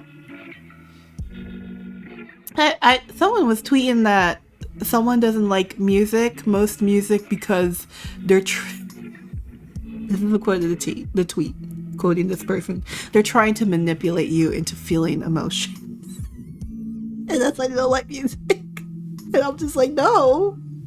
That's a way to look at it, but it sure is not the intention. In your encounters, you're unsure you've ever met someone who doesn't like music. Well, leave it to Ari to be the first. Ari a hater. Ari a hater. And I respect it. You're not sure if you would know how to react to someone telling you they didn't like music. The possibility of you curling over on the spot is pretty high. May I inquire as to why you're asking? This fucking guy acted all big and mighty just because of his advanced vocabulary. You can't help but roll your eyes at him, crossing your arms over your chest as you mock him. How is that a big vocabulary? May I inquire as to why you're asking? Shut up, Malik. I'm praying on your downfall. You are a hater, and I respect it. You leave them alone. That's my little edgy meow meow. He looks like he wants to hit you. He wouldn't be the first. Not with the hearts, Malik. Instead, you pull out one of your mixtapes from your bag, offering to him. Rude or not, you still need an audience to listen to your music. Terribly sorry. Never met someone with higher education than a high school diploma before. Ouch. Oh man, I love it. It's just hateration in this dancery. I love it. You forgot how much it hurt to be mocked for your lack of higher education. You're not even like a dumb dude. You're smart. You're just like, man, bump this. That's like literally what you said. You was like, bump this. The way your father called you a failure time and time again because he decided you wanted to focus on music instead of going to school to be a doctor like every other West African student. You won't let the words of a stranger bother you like the years of emotional and mental abuse from your father does. What the fuck? Chill out, jeez. Just take a tape and go already. You insisted. Okay, like, he don't gotta be rude, but you also mocked him. And you insisted that Ari dab you up for no reason. You the one got okay, you both haters, but I will defend Ari's hateration in this case. I will defend it. I don't want a tape, and I do not want to speak with you anymore. Good day. Should Ari have a British accent? Okay. I don't really know anyone, like, maybe I'm wrong, but I don't really hear people with American accents being like, good day. Good day to you, sir. Don't just brush me off like that. Why is it a problem? Get that chip off your shoulder. Damn. Your ego would be bruised for the rest of the day if you walked away from a fight. And it's a Thursday after. You was out here. He had diapers. Think about it. Think about it. You can't get diapers. All this in a BVS? All this in the pharmacy? Cause he won't dab you up? Cause you put yourself in this situation? Man, Ari beat his ass. And it's a Thursday afternoon. The sun is still out. You're double cheeked up. Where are those cheeks? Looking mighty flat. You ain't double cheeked up. Can't stand y'all. Double cheeked up. Where are the cheeks? If I can see it from the front, you double cheeked up. All right. You have plans to stunt down the nearest boulevard. What else am I supposed to do in this situation? You're a stranger. I gave you my name. You're still a stranger. A stranger who has a name. Lucky you. Wow. This dude's a fucking dick. And you thought you weren't shit. You ain't shit! You ain't shit! Malik, you ain't shit right now! You ain't shit in this moment. You ain't shit when you leave this BVS. Alright, you was barely shit when you came in here. Talking about, I ain't meant to be a daddy. I'm meant to be famous. 4-year-old, don't even know if a 4-year-old wears diapers. Ooh. And no, a 4-year-old usually does not wear diapers at that stage. Oh my gosh. You look away. Your arms still folded across your chest. Like, just because... Ooh, in his feelings! In his feelings! Fuck off. Nice insult. You're sure your homies would get on that ass if they heard that one from you. You're out of ideas on how to get this man back. So you do what you do best. Flirt. Oh my god, that's not...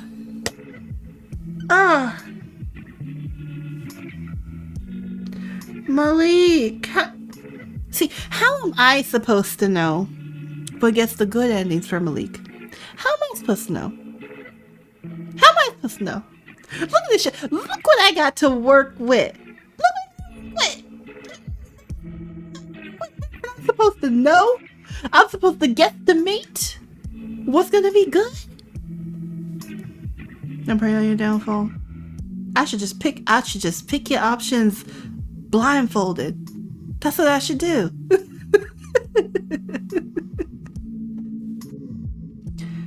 I was trying to be nice since you're so obviously into me, alright? If this works... Ari,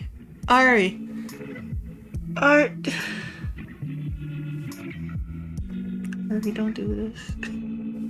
Ari, don't do this. We haven't even gotten to a choice yet. Well, no, we had one, right? Ari.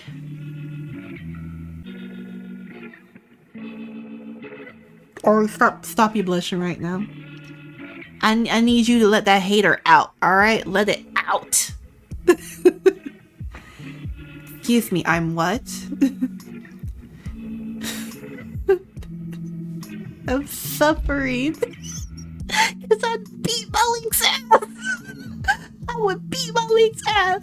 Even if I didn't physically beat his ass, I would talk him down into the floor. Alright? I would talk him into his grave. Alright? His grandmama would feel it. Talk about turning over her grave. Nah, she spontaneously combust. Oh my god.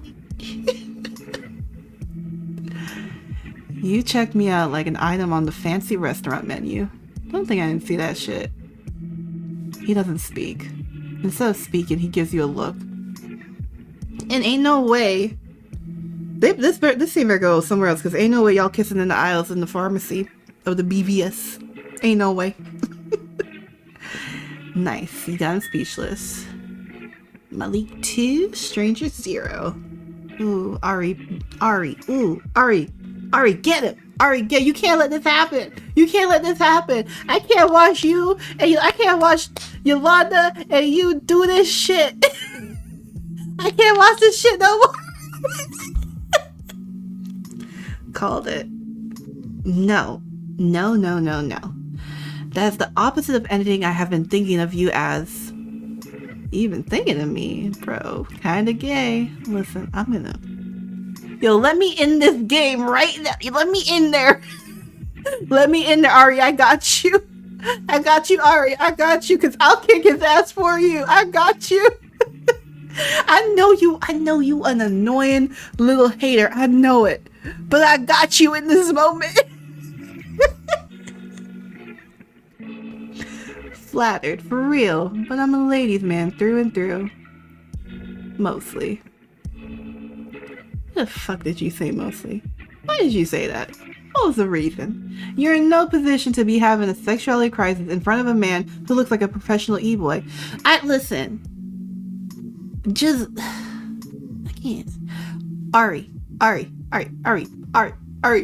I'ma set you up, alright? Alright? This man ain't moving. He think he got the advantage because he tall. He tall. He think he got this. Beat his ass. You're a fucking idiot. Fuck it. You're giving him a point for that one. For what? For playing yourself? He didn't see to say nothing. He didn't say shit. I see exactly the type of dom Malik likes, because this is Ari ain't really saying shit. Ari got two sentences in. You got 2 sentences in. Some self-awareness. He need more of that. See, okay, look, this is how the mat works, right? Like, you gotta take some cups, put some of Malik's confidence in one, put some of Anaya's self-awareness in the other, and then they both take those opposing cups. That's what they need, right? We just gotta like chop it up, sprinkle it a little bit, all right, saute it, maybe let it marinate before, whatever, and then we will have balance, all right? And I won't want to choke Malik with his fucking chain.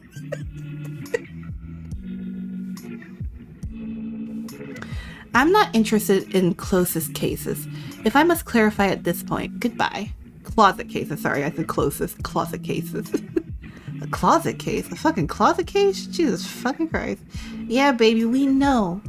All of us LGBTBs, we can see into the depths of your soul. And we know. Maybe he's right. You're nothing more than a stupid ass closet case. Anuki told you sexuality is fluid, and you believe them. Oh my gosh, wait, they're friends with... Am I thinking of the right person? Anyways. But they never told you how hard it would be to actually explore it. You can't lie. This person is attractive despite their style, and you wish they had a bit more patience to deal with your shit instead of just... Oh. He's walking away. Actually... You lost this round. Malik 2, this stranger 2. I'm so glad it ended in a kiss, man. Haters to lovers, am I right? Here's the thing.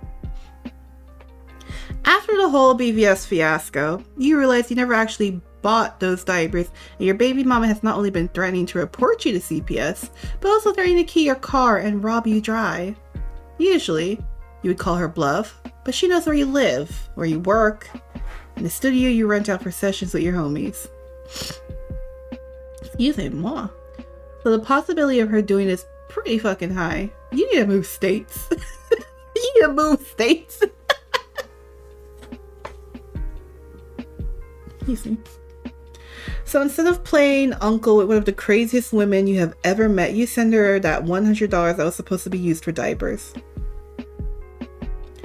She wins this round, but if you catch her on B-Nap with a new set, you're on that ass. You sure about that, Millie? Because you... I know you rap, but you...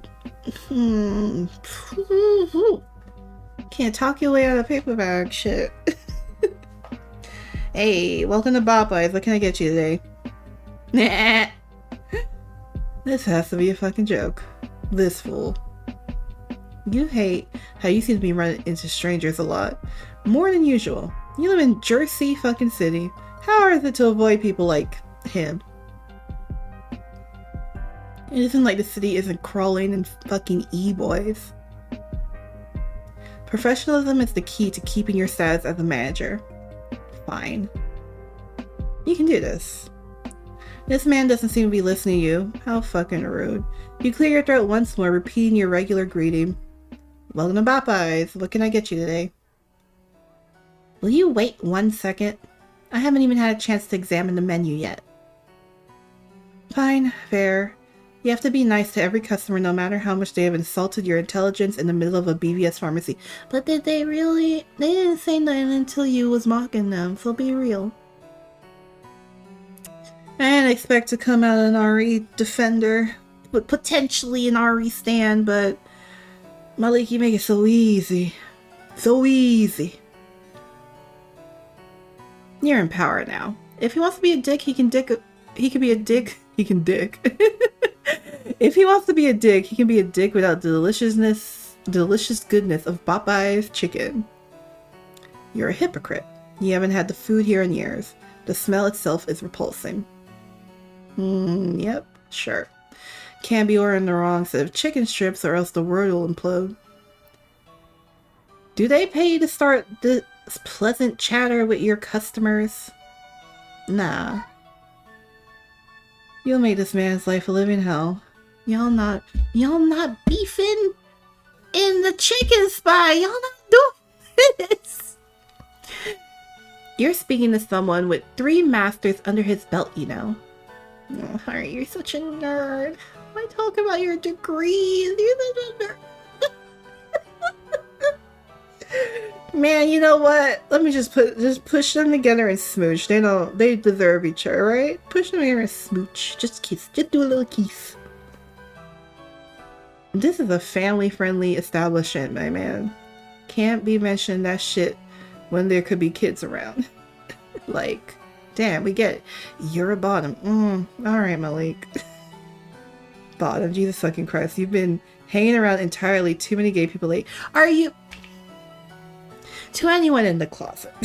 I'm kidding. I'm playing. No, but in general, if you don't know, all the LGBTQA pluses, we all attract each other. If you are in a group and everybody's somewhere in the community, just a little gay in some way, or if everybody is also trans, might be. That's usually how it go. We seek each other out. It's like, golly. What? Wait, are you implying that I meant... You raise an eyebrow, lean against the counter as you look him down the eye. What you leaning for? Beside him, there were only a few seated customers around. Your co-workers are probably fucking around in the back. Not you really give a shit. It's post lunchtime. Y'all can't be talking about this shit in public. Excuse me, there's a cat intermission.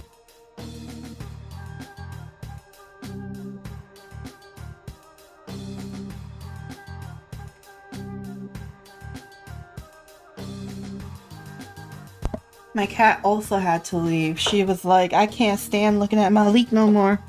I can't be listening to them talking about this in front of the counter, in front of the fast food chain, in front of the chicken, in front of my low vibrational plate. I can't let this happen. I would hope you know that is not what I meant. Given the lack of intelligence you've displayed thus far, however, I'm afraid you meant it with sincere intent.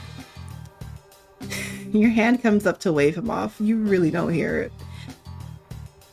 You choose not to hear him degrade you. That shit is only cool in the bedroom. Now you're okay. Just put me at 10 and no. I've been calling Malik all night. I've been saying all this shit about him from the first date. I knew in my heart of hearts who he was. I know exactly what he wants. Put me at 10, Malik 0. Been calling this man all this time.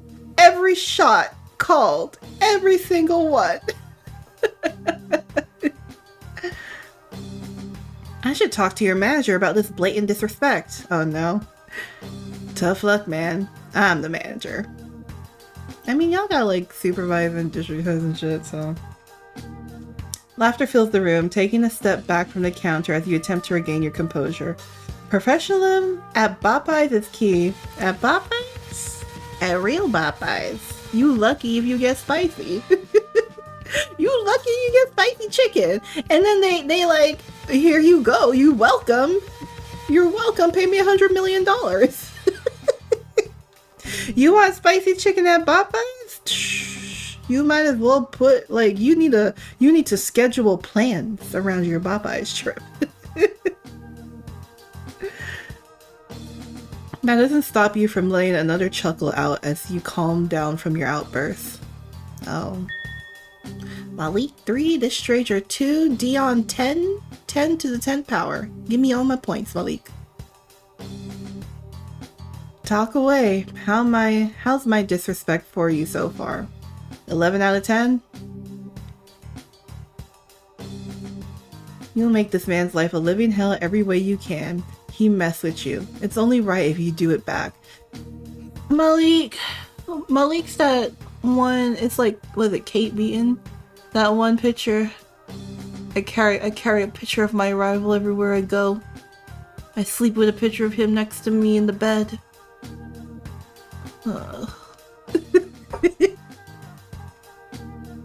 Revenge isn't revenge if you care. You hear Yolanda's voice sing to you in your ear. Fuck that. You don't care. You've never given a shit about anything in your life. Man, I miss that. I played myself. Why else are you 26 working at a dead-end job? Because you don't care. All you care about is the music, and this bitch of a man being rude to you has nothing to do with your music. Isn't like he's some producer guy. You never know. Shit. Maybe he is. I would give it a solid 7. Only a 7? Yeah, my game. He gives you a smug smile and you realize maybe this is just a guy you caught on his bad day. He did nearly pass out in a BVS pharmacy. Can you imagine? You're Ari, you're him, you're them. You're Ari and you have a migraine, right? Because I feel like Ari would get migraines. I also get the migraines. I understand. And Ari is a hater. This we understand. This is fundamental to their character, to their being. And then this motherfucker, because he tall and fine, or he think he tall and fine, right? He come up and he's like, I'm here to save you. And then he try to hit on you. And then he mock you. And then he's upset that you giving him everything he gave you. Like he mad about it. And now you're just trying to get some food. Probably still hungry. Look, I don't know about y'all, but when my migraines are over, I'm very hungry. And I usually want something very salty. Probably recovering from the migraine. And now he think it's cute. Now he think it's a meet cute in the chicken spot. Please. Maybe we're being too harsh on this guy. He doesn't seem to have many friends. You don't know him. Maybe missed a class or two when it comes to knowing boundaries with strangers. You wanted him to dab you up. Are you talking about yourself? Fine, you'll ease up. Are you talking about yourself, Malik? You want him to dab you up. And you wouldn't leave. You got upset about that. And he's sick. For now. Perhaps he'll gain points if my order is satisfactory. We'll see. Been keeping track since we met. I got 4 points. You got 2 on me. Malik, put your head in the fryer right now. He makes a face. You're unsure what to take of it. It looks like he's kind of shocked that you've been paying attention to him. Shit. Maybe he really doesn't have any friends. You had to order first, in case you were waiting for permission or something. I'm still looking. So he's one of those customers. Alright, fine. You don't have any work to do, and you really haven't checked bidder all day. Fuck this corporate shit. Your phone is up as you scroll through your timeline. Making sure your brightness is dim low in case one of your coworkers walk past. It's how you scroll past some porn. I mean, you following the account, ain't you? A chicken sandwich meal, please. Sure thing, man. You toss your phone aside, not really caring where it landed. You got 2 kids and you don't care where your phone land? It's already cracked as shit anyways. It's not like you can break it anymore. You got 2 kids and you don't care where your cracked, little, barely held together by some bubblegum and wire phone is? You don't care? I would care. He pretends not to eye your discarded phone as he pulls out his payment. You notice the quick look of judgment on his face before he ultimately shuts it down. Huh. That's unlike him. You know him 2 seconds. 2 seconds. At least as long as you've known the guy. Will that be all today, sir? Why the fuck did you just call this e-boy sir? Ew. What the fuck? Because we know what you want. We know what you want in your heart. Sure, that is a standard practice, but something in you feels different when you say it to him. Not the time. Yes. Yes. Thank you, Malik, for your service. You're treating me like a veteran or some shit. Gonna die if I don't get you this chicken. Your life in my hands. Good song title. You write that down on a receipt to remember later. We know what you are, Malik. Exactly, Paige. Exactly. I mean it, alright? Take it or leave it. Sure, sure. Deliver the chicken into him personally. One of your coworkers bring him the food.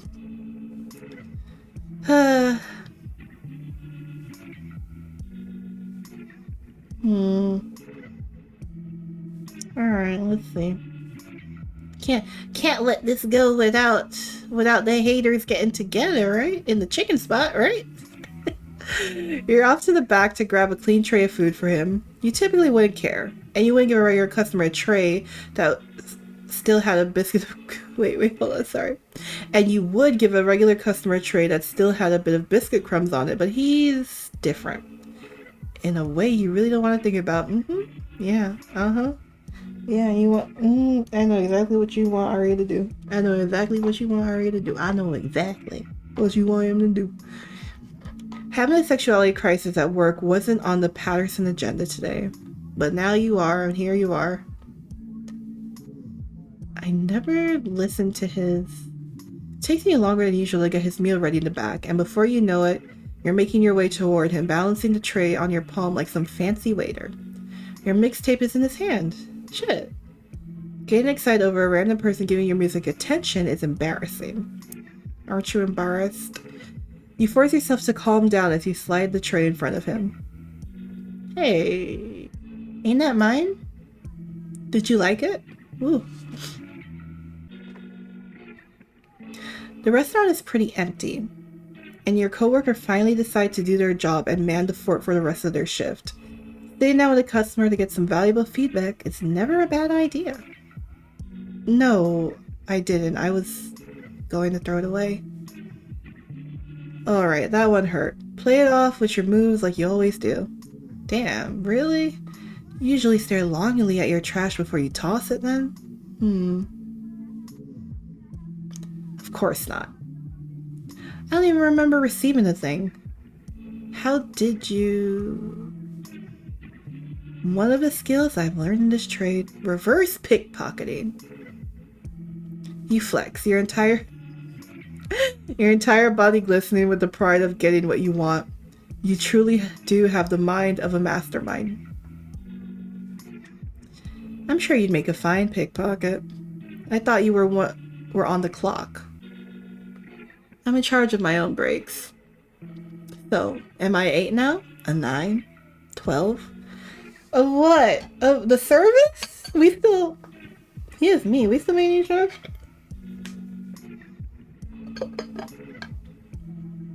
I was trying to drink water, and then my body acted like a body.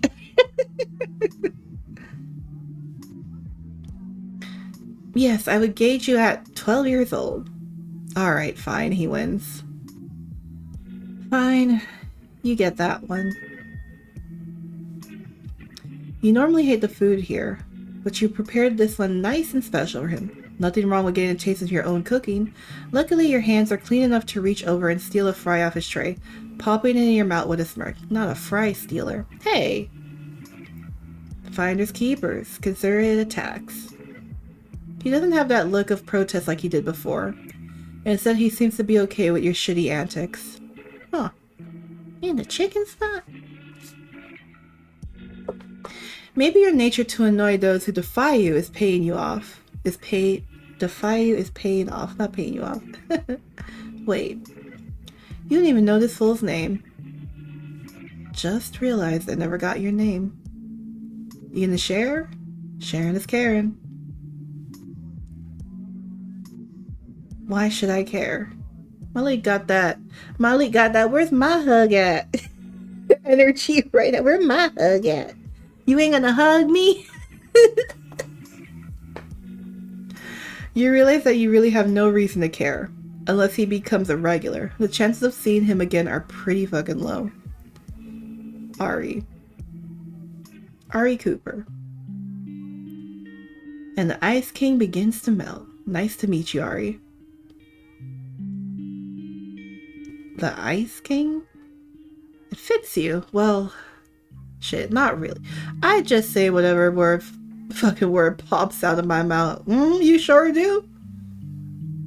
You never know what I'd be spitting next. You managed to make him laugh. Maybe that deserves another point. So give yourself points. I'm gonna take these points. Nah, you can allow him to have this one. Point free. I'm sorry for being a dick. I wouldn't put it like that. But yes, I do apologize. Man, it's whatever. Make it up to me by listening to my music. I will. I'll listen. Alright, maybe that one deserves a point. Malik for Ari. Why you get... He was nice. Let him have the point. I want to take these points. You begin to speak before you see the rush of customers coming through the door. School must have just let out or something. You don't even say goodbye. Instead, a small gesture of your hand as you allow yourself up and back into the kitchen. You take orders as per usual, but your attention always darts back to him in the corner of the restaurant. He looks like he's pondering, thinking about life. Yeah, I'll put it with you now. Popeyes isn't really the best place to do it, but hey, you've had your own share of deep thinking in a rather not deep thinking place. Despite the game you two played, you hope to see him again, or at least talk to him. See, the haters gotta get together. Your number is on the back of the mixtape he held in his hand. Friends with another with this picture. Sorry. Look at me. Oh, isn't that because I think they do like some video game reference, but isn't this a character from Valorant? It looks like her. You know, the other gay game. Friends with another man? Route with Alonzo unlocked. Nice. And I unlocked it genuinely and truly. No, enough for you, because I'm about to explode. I'm about to explode from you. Okay, so I could choose the dates like this. Okay.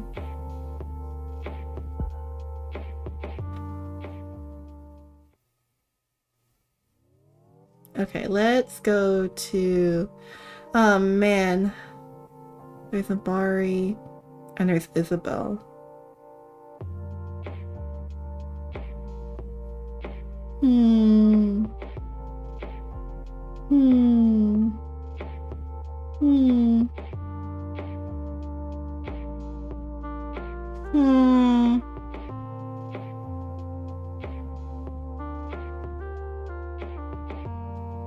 gonna choose Amari. HR specialist. Bitches love drama in the workplace until it involves them.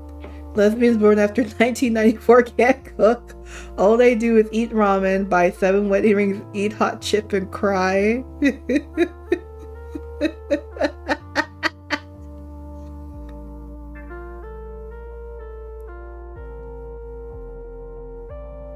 My understanding is everyone loves Amari. So we'll see.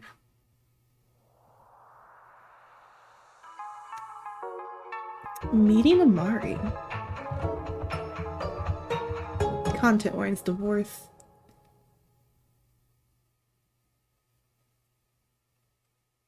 Ooh. Within the soft darkness of sleep, you're wandering through an endless hall. You're dreaming, and soon you'll wake up and be thrust into your real life with your real problems. For now, though, you wander. The hallway is empty. There are no doors, no windows, no decorations of any kind. There are only barren walls gliding by as you bring one foot in front of the other. You don't know why you're still in this hall, or what you're looking for. Only that you are compelled to move forward. As you walk, you begin to feel a strange prickle on the back of your neck, as if you're being watched. You begin to walk faster. The walls and floor of the hallway begin to elongate, narrowing to a point far off in the distance. That familiar feeling of being watched looms over you, and you try to run from it. You try and try, but as you look down, you see your feet begin to sink through the plain wood of the floor beneath them. The thing seeking you is getting closer. You know this, but you cannot for the life of you continue to move. A gust of hot breath washes over the back of your neck. Your first alarm sounds, shrieking bright into the warm cavern of your early morning consciousness. Do you have to wake up today? Before you open your eyes, you run a mental tally of everything that you need to do to become a human being. Man, y'all think when y'all wake up first thing in the morning? Not me. When I wake up, man. Who has thoughts when you wake up? Meds come first, then coffee. You crack your eyes open and reach out in the dark towards your bedside table. You thrust your hand over the service, knocking over empty yerba mate cans and other assorted bits of trash until you stumble into your medication. Oh. Step 2 of the equation is water. By now, your eyes have adjusted to the low light of your bedroom, and you can make out the shape of your water bottle on the floor next to your bed.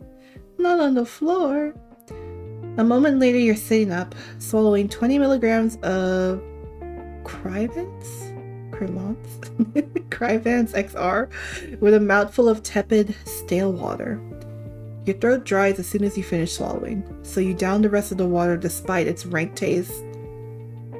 Amari. You command the lower half of your body to move, your brain sending desperate directives to your legs and feet. Will today be the day they choose to cooperate on the first try? Evidently not. You spend another few minutes urging your body to obey your mind until a surge of panic jolts you to stand at the sound of your second alarm. Now that you're up, you turn on the light. No, you turn the light on. Your room is chaotic, yes, but you know exactly where everything is. Your fingers start to twitch as your medication kicks in. You need to get moving. The first thing you do is throw together an outfit. Once your clothes are laid out on your bed, you slip your house shoes on before heading downstairs towards the kitchen.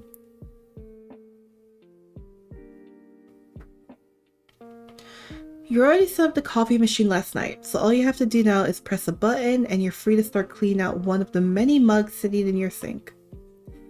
You take your coffee with a splash of cream and enough sugar to make a dentist faint. With your cup prepared, you go back upstairs so you can take a shower.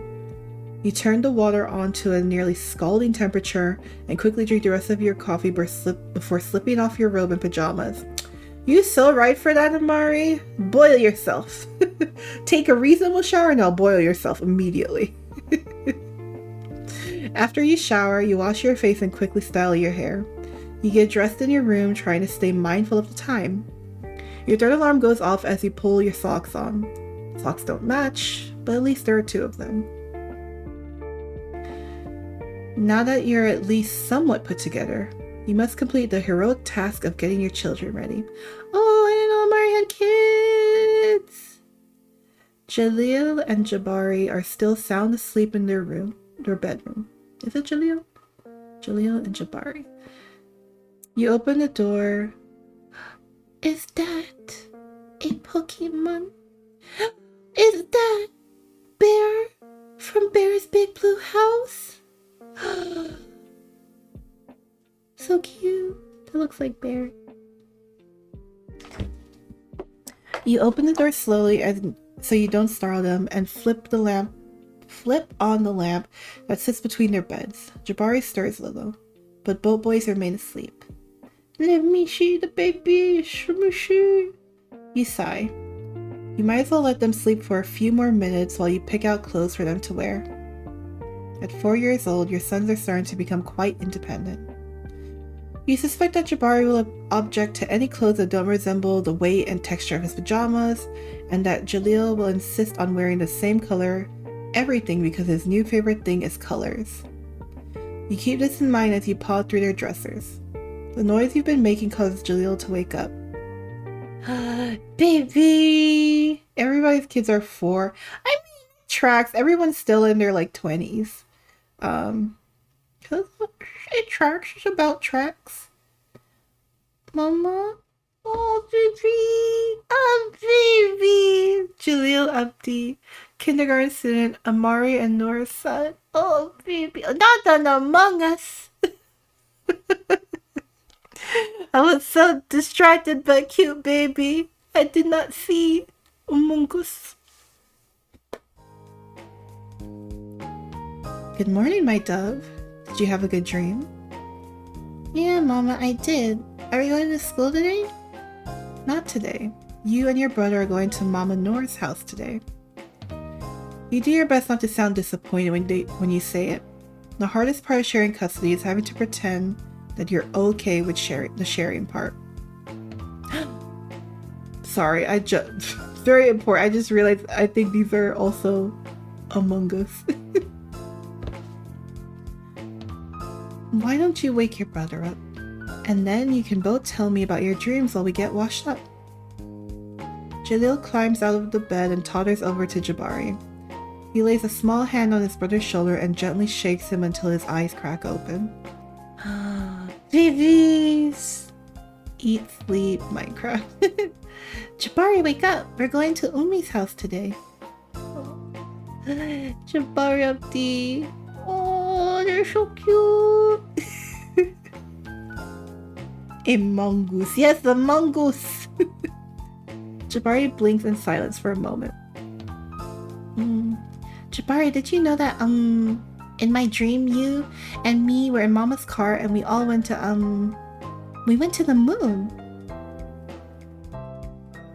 And then on the moon we saw a big bird and the bird had a car too, so we had a race in Mama's car with the bird. You watch your sons chat as you finish getting their clothes for the day together. Oh, very, very important. So cute.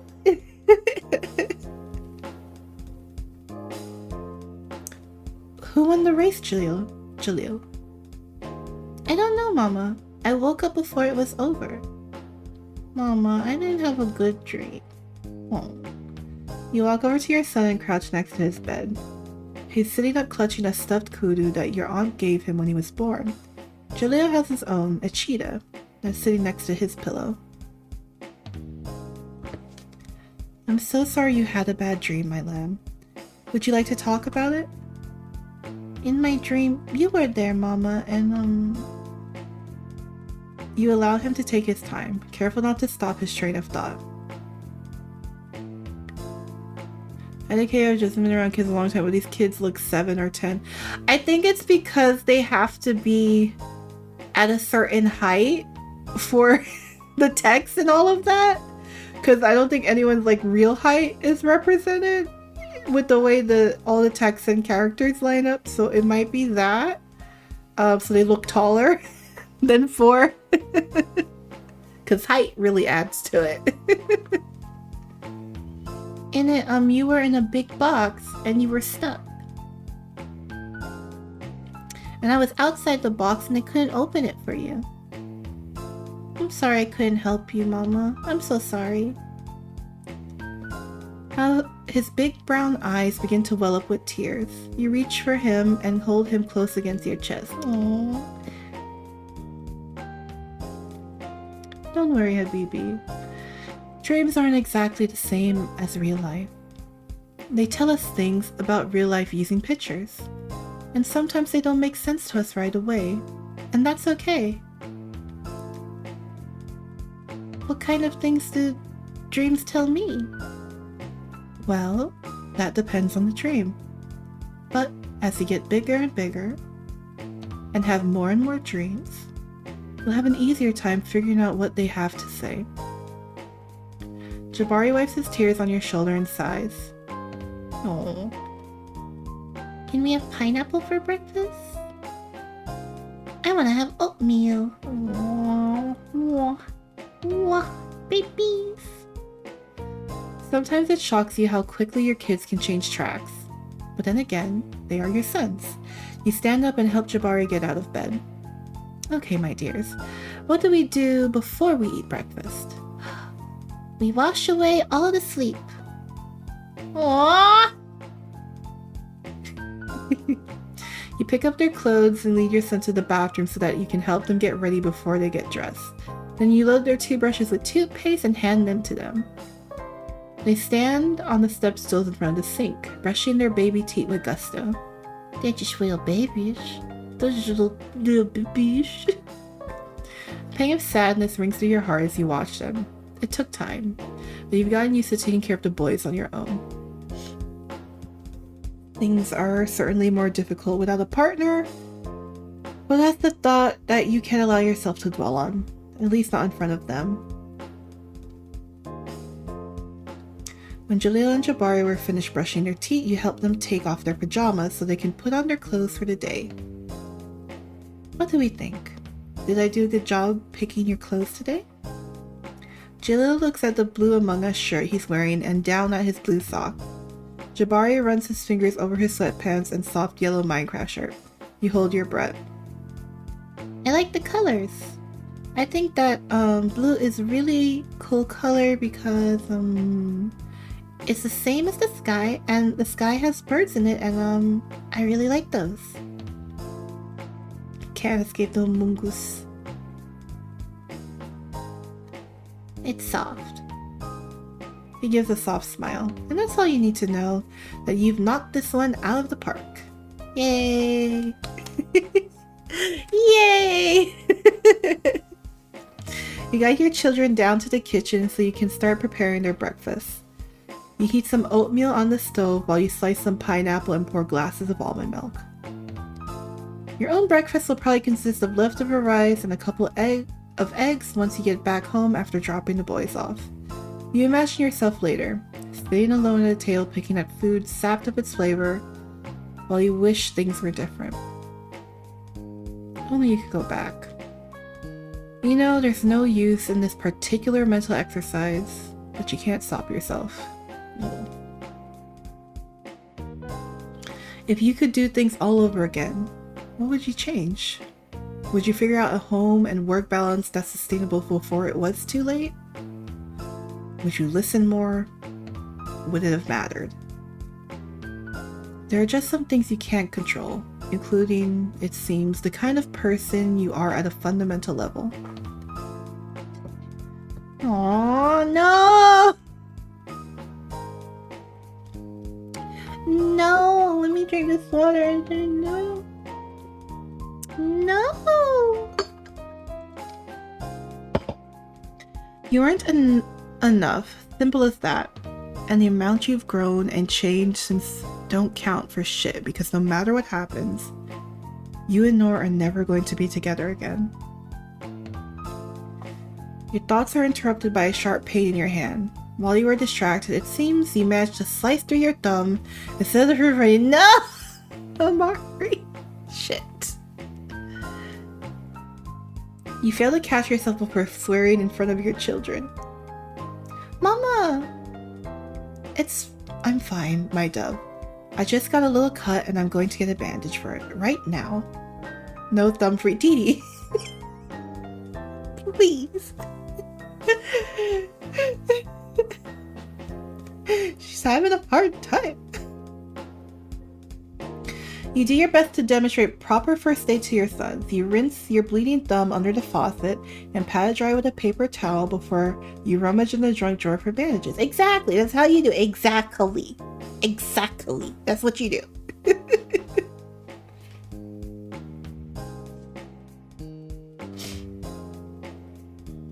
Once your cut is taken care of, you prepare 2 bowls of oatmeal with knobs of butter, some crushed pistachios, and a small drizzle of honey, placing some sliced pineapple on the side.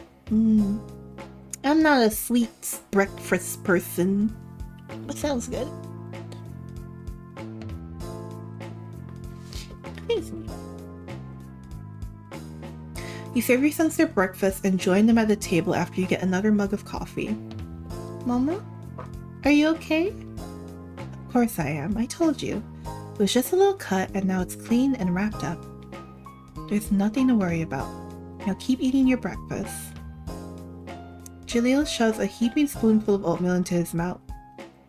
Hey, mister, breakfast isn't a race. You don't need to go so fast. Also, it's hot. How you did that? Take your time or your tummy will be upset with you in the car to Mama Noor's house. You sip your coffee while your sons eat, reminding Jaleel to pace himself every now and then, and again. The last thing you want to do is hand off your kid to your ex while he's covered in puke. Wah! Wah! Sorry. I take it there's no emetophobia in this one. Hopefully. There was no warning, I should say. Mama? What is it, Habibi? You have to admit, sometimes Jabari can be a little unsettling when he stares at you in unblinking silence. Mama, are you okay? I just told your brother, one little cut isn't enough to hurt me too badly. Not the cut, Mama. You're sad. Oh, he's such a shyful baby. Yeah, Mama, you came in our room and everything got all blue and green and stuff. But, not blue like the sky or like water. Blue like really icky blue. You sigh. This is the kind of thing you would ideally discuss with Noor. The best option you have, though, is making a long-distance call to your auntie Babala. Babala? Babala. So she can tell you how best to support your son's gifts, while also encouraging them to stay out of your business. I guess I'm a little sad today, but that's just because I have to say goodbye to my favorite 2 people in the whole wide world. I'll be alright, I promise. You reach across the table and your sons grab onto your hands. It's okay to be sad sometimes, understand? Your sons nod, although their little faces are still pinched with worry. You stand and walk around the side of their table. They're just little babies. Come on, give Mama a big hug. It makes me happy that you both care so much about me. How much about how I feel. I guess I'm putting the words in. But I want you to make sure that you pay attention to how you feel, okay? You scoop them up into a tight embrace. It takes all you have not to start crying into the tops of their little heads, but you manage to keep it together. I love you, Mama. I love you too, Mama. You're cute. And I love you both so much. I love you more than there are stars in the sky. I love you forever, for always. For as long as I'm alive, you two will always be my biggest loves. It's true. Despite all the pain and turmoil that comes from remaining in close contact with Noor, you would never in a million years give up on the children you share. In a way, you know why it's you and she couldn't stay together. Jaleel and Jabari simply deserve more from both of you. I need you to go smack somebody for me, Amari. It's time to go, boys. Jabari, it's your turn to pick the CD today, so think about which one you want while I get the car ready, okay? These are babies. They have itty-bitty little babies. You let go of your sons so they can finish their breakfast. While they eat, you go back upstairs to make sure that they packed their things sufficiently last night. You and Noor tend to just keep duplicates of certain items, but there are some things that you simply must cart back and forth, such as their special blankets and toys, as well as anything their preschool teachers have given them to take home. After confirming that their essentials are packed away, you slide Jaleel's cheetah and Jabari's kudu on top of their things and zip up the bags. Excuse me. You carry them downstairs and out to the trunk of your car. And then you check that the car seats are relatively clean and secure to the back seat. As you do so, your fourth alarm goes off on your phone. Ugh. The amount of alarms is stressing me out. You linger too long at breakfast and now you're running behind. Your only choices are speeding or arriving to Noor's place late. Neither of which are great. Your ex-wife being a little annoyed at you is much better than getting pulled over with your kids in the car, you decide. Yeah, you're right. You go back inside to the kitchen where your sons are waiting. Finished with their food, you clear away their dishes and lead them over to the front door where their shoes are waiting. Thankfully, they both wear shoes with Velcro rather than laces, so getting them out the door is a quick process.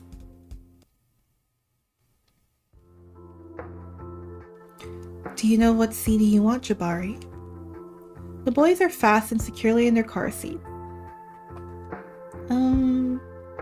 I want the one with the orange circles on it. I want the CD with the black and white box and the weird man on it. Jaleel, it's Jabari's turn today. You can choose the CD when I pick you up next time, okay? Jaleel nods. He sigh. Really don't have time for this. It's good to take turns and share, Habibi. Would make you sad if you never got to pick the CD, right? That's how Jabari would feel if I skipped his turn today. Jaleel nods again, his imminent tantrum averted. I'm sorry, Jabari. I don't want you to be sad. It's okay. Your sons reach across the seat to hold hands as you fasten your seatbelt up front. You turn the car on and insert the CD Jabari chose. Layered vocals flood the car through the speakers, and part of you wishes it was Jaleel's turn to pick the music. If only because tender love ballads are the opposite of what you need to hear right now. You blink back tears as you put the car in reverse and pull out of your driveway. This is always the hardest part. Oh, but you're happy. Jaleel and Jabari sing along as best they can, and you're glad that they're distracted. The drive to Noor's is only around 10 minutes, but they seem to stretch on infinitely ahead of you. It would be simple to turn your car around, to go back home and unload your children, and just face the consequences when you're in hell. Would it be worth it to hurt Noor in that way? And for what reason? The only people it would hurt are your sons, since, legally speaking, you'd be kidnapping them, and that couldn't possibly be good for their development. Maybe it's for the best that you aren't listening to Thaw right now. You cut off that train of thought as you pull in front of Noor's house. She's so pretty. Everyone's so pretty. She's standing on the porch, hands on her hips, a look of disappointment etched on her face. When's the last time she's looked any way else when you were around?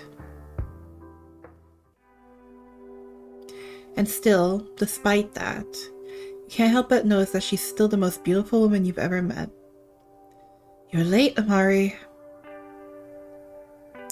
Noor Abdi, scientist, Mari's ex-wife and mother of Jalil and Jabari. Aww. You helped Jalil and Jabari out of the car. I'm sorry, you know how getting them out the door can be. It won't happen again. Hi, Ummi. Good morning, Ummi. Good morning, Habibi. Why don't you come inside and take your shoes off? I'll be right in after I speak to your mama. Mama. She opens the front door for the boys and closes it behind them. You were late 2 weeks ago, too. Don't tell me you're trying to kidnap our children, Amari. You sputter at the accusation. Are you being serious right now? I was less than 5 minutes late and you jumped to kidnapping? It's pretty bold, Noor.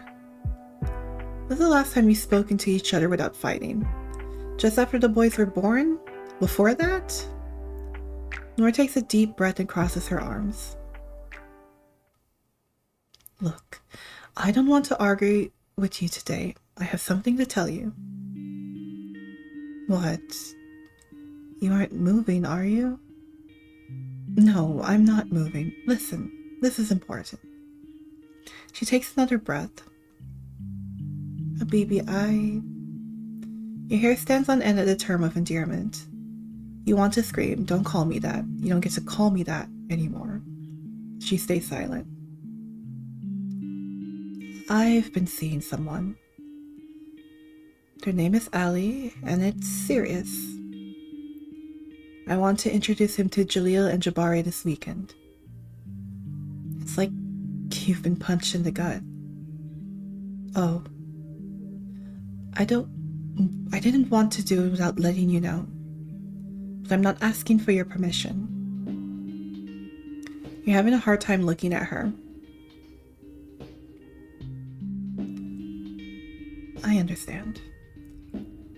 I wish you two the best. You turn on your heel and walk back to your car. Noor doesn't call after you, only goes inside to get your children unpacked. Oh. Ah! Oh, so sad. Once the door is shut, you fasten your seatbelt and check your mirrors. You check that all 4 windows are rolled up tightly, and then you scream. Not pineapple for breakfast next to this picture. Why you do this? Melanie, why are you like this? Biggs! It's Biggs! Oh, it's Biggs. Oh my god, it's Biggs, y'all. If everyone loves Amari, everyone also loves Biggs.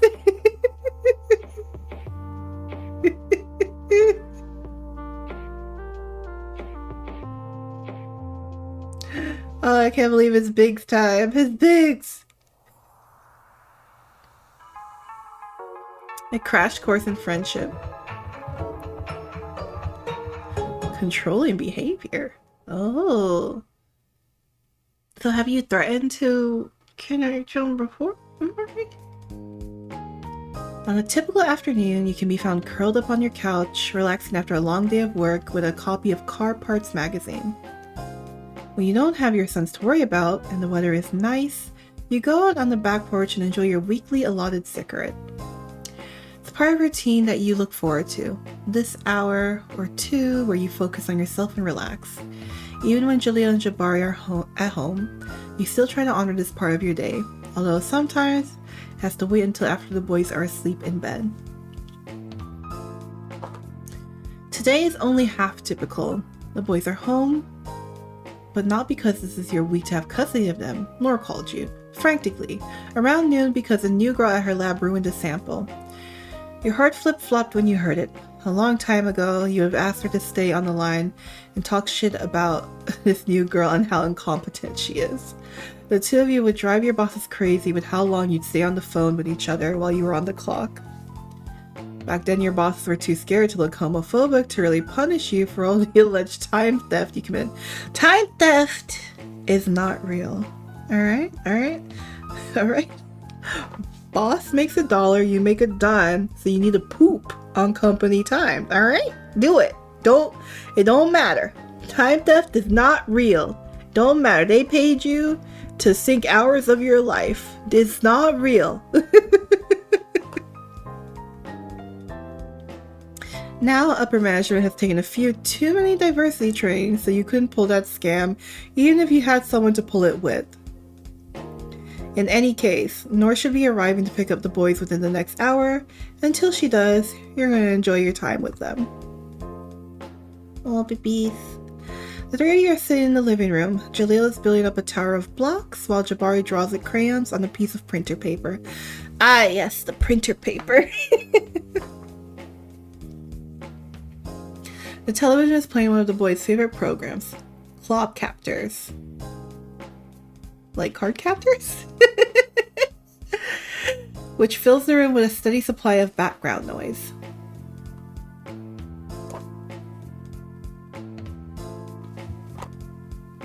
A commercial plays for the two tie-in toys, and you brace yourself to be bombarded by your sons begging for plastic imitations of cartoon owls. Instead, you hear an engine backfire loudly outside your house. You wince at the sound and thank yourself for having the ability to maintain your car properly. Your sons seem unbothered by the noise, which you're thankful for. Jaleel continues building the block tower while Jabari sits still in front of his unfinished drawing. Mama, someone is coming to our house soon. You look up from your magazine and towards the front door. It's probably Mama Nora coming to pick you up. No. His tone is firm. It isn't uncommon for him to predict an unusual guest's arrival. You try your hardest to remember if you made plans with one of your friends. A moment later, a timid knock comes at your door. Strange. If it is Nora, she'd normally just ring the bell. And if she's going to knock at all, she does so with confidence. You make your way towards the front door. Another knock comes. You unlock the door and pull it open, bracing yourself to once again relinquish your children to your ex-wife. Is it Biggs? Is it Biggs? It's Biggs! Let's go! Biggs! Oh, I'm sorry. Is this a bad time? You quickly try to fix your face. There is no reason to meet this stranger with any kind of animosity, yet I'm sorry. I'm satisfied with your cable and my religion, and I'm already affiliated with a political party. What? I work... Sorry, I almost said it instead of reading the acronym, but maybe that's the purpose. I work for PUS. I'm gonna say puss. You launched into your stranger at the door routine too early. The person standing on your porch is dressed in a classic brown uniform PUS delivery driver's wear. Sorry, it's been a long day and I didn't even notice. I don't think I'm expecting anything in the mail though. I actually don't have a delivery for your address. My truck backfired outside your place and now I can't get it to start. I was delivering something to the guy across the street and he said his auntie down the block was good with this kind of thing. Aw. I'm assuming you're the auntie in question? Aw. You can't help but crack a smile. The boys across the street like to drag race down some of the side streets in the neighborhood, and you fix their cars on the cheap as long as they demonstrate at least some semblance of road safety. Oh, Amari's auntie! In that auntie era. One of them must have offered up your services. Ha, I am. You're a little too old to call me auntie, though. I'm Amari Abdi. It's nice to meet you. You extend your hand to the PUS driver. Nope. You extend your hand and the PUS driver shakes it. I don't know where these words come from. I'm sorry. Nice to meet you, Amari. My name is Big Smallson. It's Biggs. It's Biggs. Well, Biggs, I should be able to take a look at your engine in a few minutes. just need to wait for my ex to come by to pick up my kids. As you say that, you feel a tug on your leg. You look down to see both of your sons at either side of you clutching your pants. It's baby time. Who are you? You have pretty hair. It looks like Mama's when she's too, mixed up in her head to go to the barber. Hi, are you friends with Mama?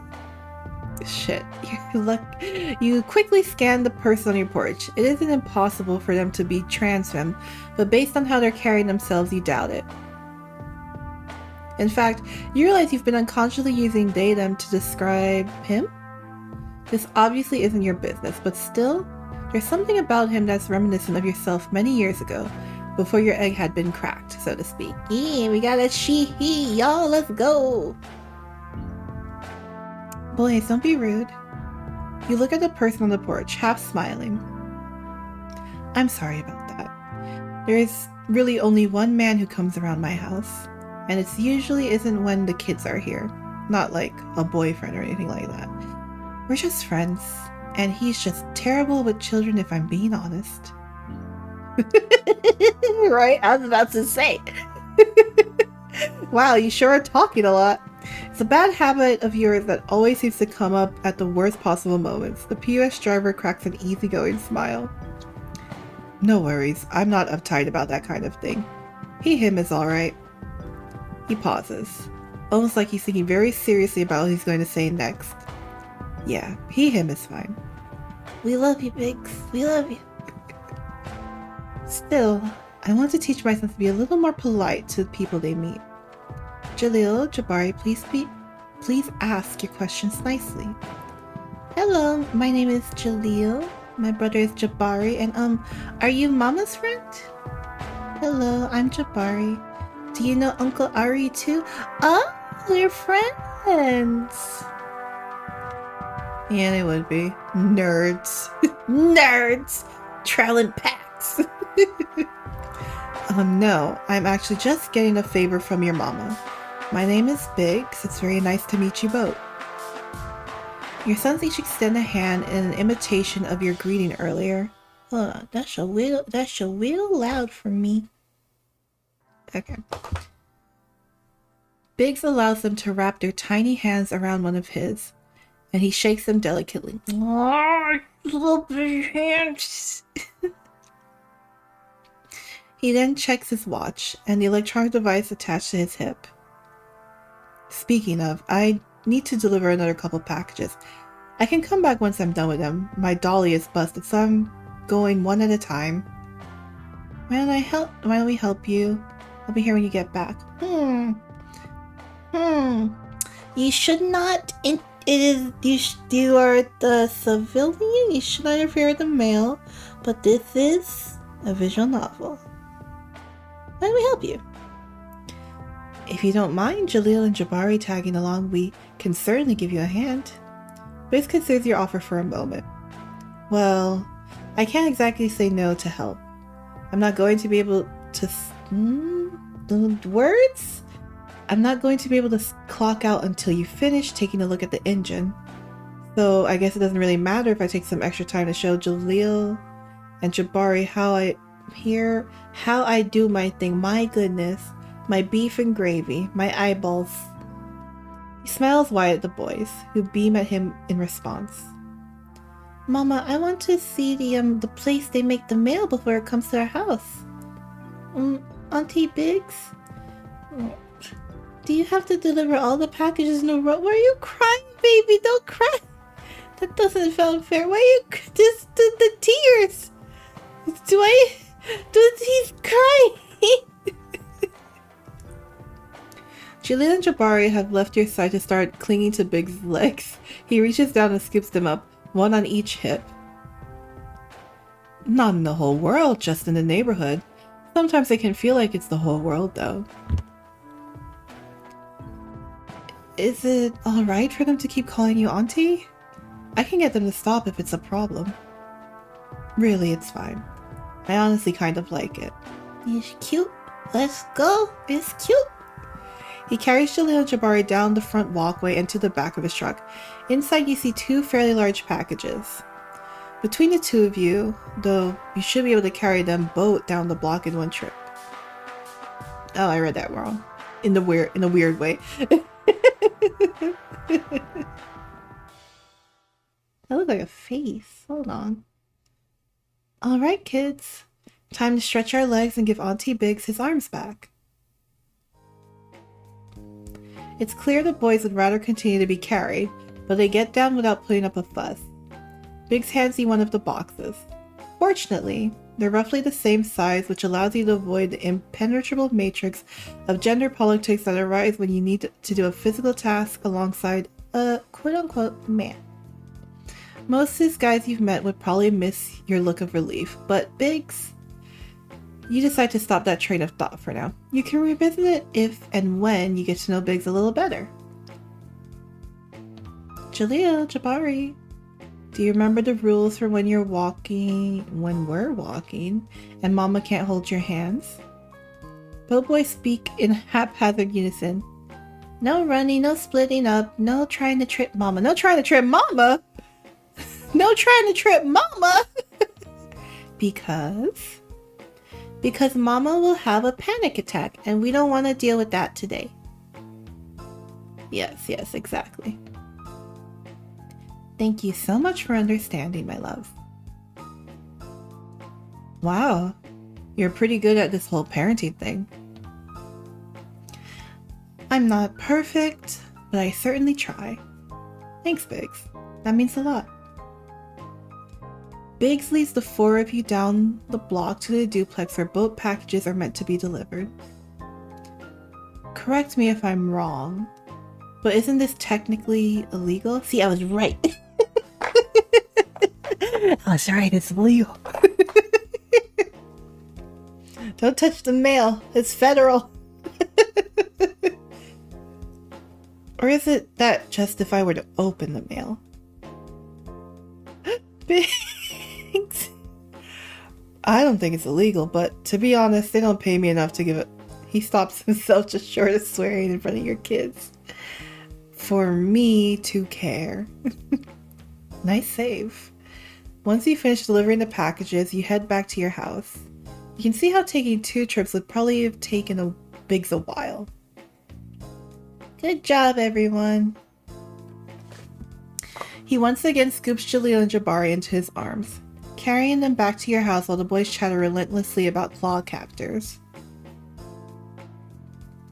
And the cool thing is that the owl who's in charge gets to be the Great Horn, and you think that's always gonna be the biggest and strongest owl, but actually they they take turns being the Great Horn, and either way they all have to listen and share because the old owls all say that it's important to remember that even when they're different, all owls are owls, and they're all stronger when they hoot and fly and hunt together when they hoot.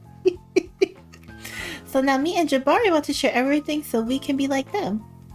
Auntie Biggs, do you want to hoot too? I knew Hoot was gonna come back. Come watch this section of the game, Malik. Exactly, Malik. Come watch this section of the game right now. Mama, can Auntie Biggs come over next week so we can all play claw captors together? The smile on your face is so wide as you approach your house. Even seeing Nora post up the porch is enough to make it falter. Umi! The boys scramble out of Biggs' hold and run towards their mother. Hello, my love. Amari. The shift... She's just like... Amari, derogatory. The shift in her tone is probably too subtle for the boys to pick up on. But the animosity lacing the syllables of your name feels like a knife digging into your back. And who is this? Biggs extends the hand to Nora. She doesn't take it. Biggs Smallson. It's nice to meet you. Mari was just doing me a quick favor. Neighbor to neighbor. She takes his hand and shakes it half-heartedly. Umi, did you know that Auntie Biggs delivers all the packages in Jersey City? Not the whole city, Jaleel, just to Mama's house. Don't miss the soft smile that creeps on Nora's face. That sounds fascinating. Why don't you both tell me all about it what you did at Mama Amari's house today in the car, okay? She really is so pretty. She takes the boys by their hands and leads them down to her car. Bye-bye, Mama. Bye, Auntie Biggs. They're so cute. Goodbye, babies. They wave their little hands goodbye and then they're gone. Alright. Now that the kids are gone, I can give your engine my undivided attention. This is collar pop. You're a fucking nerd. You lead Biggs over to your garage where you keep most of your supplies. Hey, I really can't thank you enough for all this. I'm pretty sure you must be pretty busy. It's really no trouble at all.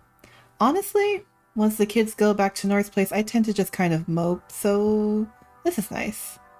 Oh, I mean, I guess I don't. All this. Oh, I want to say, I wish I'm overshare, but I've been telling y'all I'm burping. Shit, that may have been a little too vulnerable for the first time. You're really having a conversation with this guy. That's really real. I can only imagine how hard it is. An uneasy silence sits over you two as you open the hood of Biggs' van. Your palms start to clam up. It's been too long since you've hung out with Ari. Because of all of a sudden, you feel words bubbling up in your mouth and you can't stop them from frothing over your lips even if you wanted to. I guess it should be getting easier. I mean, we've been divorced before the boys could even walk. So it shouldn't be this hard anymore, right? Being a single mom is difficult. I don't think you should have I don't think you should beat yourself up for having a hard time. He's right. You take a deep breath. Your ex seems, responsible at least. Don't mind Nor. My face just puts her in a bad mood. There's nothing I can do about it now.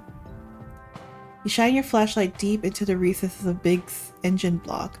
There are a few things that could be making the engine backfire, and you're hoping it's something you're capable of handling yourself. I think... A switch in your brain flips. You forget about Nor. You forget about the ache caused by your son's absence. You forget that you just pulled yourself from the edge of panic. You are in your element. No, I know I can fix this.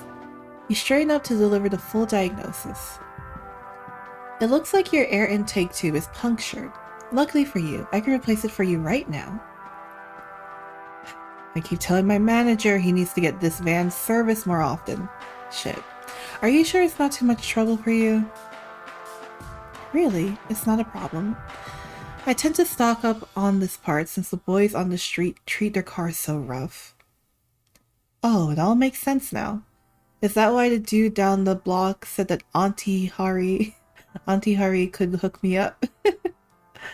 Were those his exact words? God, he makes me sound like a drug dealer. Don't worry, I assumed you were going to try to... Don't worry. I assumed you weren't going to try to sell me any drugs. No offense, but you open your front door too easily to be a drug dealer. What does that make me? I don't like opening my front door. You're right about that, I guess. You lead Biggs back to your garage. It's messy in there, but you're not embarrassed about it. Could be worse. Your house could be the dumpster fire instead of your garage. If Biggs is put off by the crates full of loose parts stacked haphazardly around the floor, the greasy rags scattered around the small yet ominous puddle of iridescent black motor oil, and the ever-present smell of sweat and rust, he doesn't say anything. It's hot in those PUS vans. I should have a tube that'll fit your engine over here. You wander over to where you keep the parts that are made out of plastic and rubber. You start digging through a disintegrating cardboard box on the shelf until you find the part you need. Man, I know it's stank, but I know not stank, but like that specific specific smell, like when you have like a bunch of like tools and like even just like motor supplies or in general supplies in the space. Oh, it smells. All right, let's do this. Can't believe Amari and Big, so loved, together in a scene. You quickly get to work detaching the old tube and installing the new one. When did you learn how to do all this? My dad and my uncles are all worked at the board plant when I was growing up in Dearborn. And it's not like they got paid enough to do more than lease the new cars they were making. So they made sure that the cars they owned outright would last as close to forever as a car can. And then they taught me and my cousins how to as well. And I guess the boys on this block remind me of them a little bit. Aww, Auntie Hardy. So it's nice to help them how I can.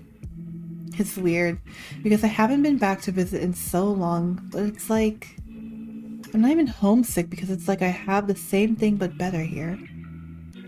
There you go again, talking like you just broke a lifelong vow of silence. It's just that Biggs puts you at ease in a way most men simply cannot. 'Cause he's Biggs! He's Biggs' small son, and he's cherished, beloved. On top of that, it really has been a while since you really had a conversation with someone outside of work that wasn't about shapes. Word? No, that's honestly really dope. I guess you'll teach your kids the same when they're older? I absolutely will. For now, it's hard to find time. I can't with this collar pop. For now, it's hard to find time to work on my own projects. They're just a little too young to do activities that aren't particularly invested in yet. Especially ones that involve power tools. Well, yeah, power tools are a little dangerous. How old were you when you started using power tools? Oh, probably around when I was 6. Julian and Jabari still have a couple years to go. Until then, it's a full-time job keeping an eye on both of them at the same time. I'm looking forward to when they're in school and I can finally talk to other adults again. Well, shit. I think I have an idea that'll work out for the both of us. What is it? Well, not to make any bold assumptions since we just met, but you said yourself you don't spend a lot of time hanging out with other adults. And I want to thank you for helping me out and giving me a legit reason to get some overtime. So why don't we do both at the same time? I mean, it's almost time to end, but I just gotta get like a save.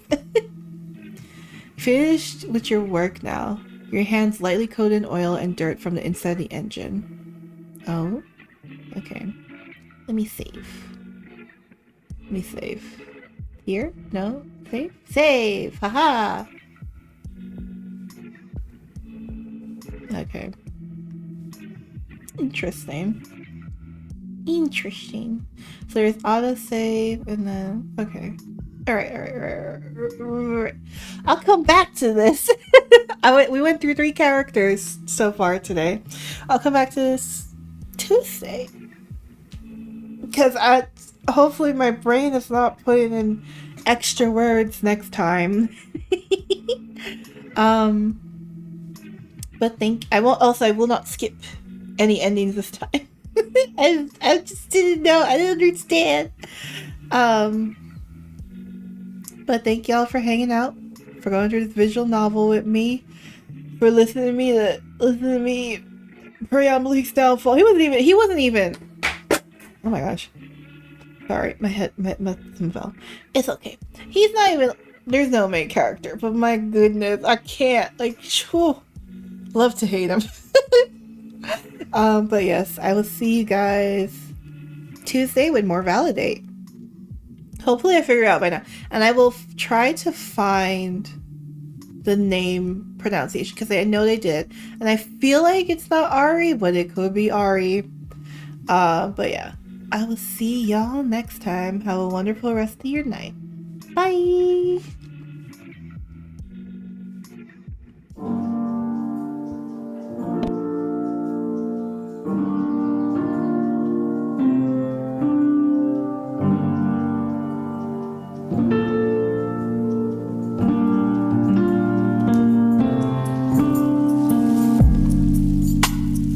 Traces of your world hunt me down inside.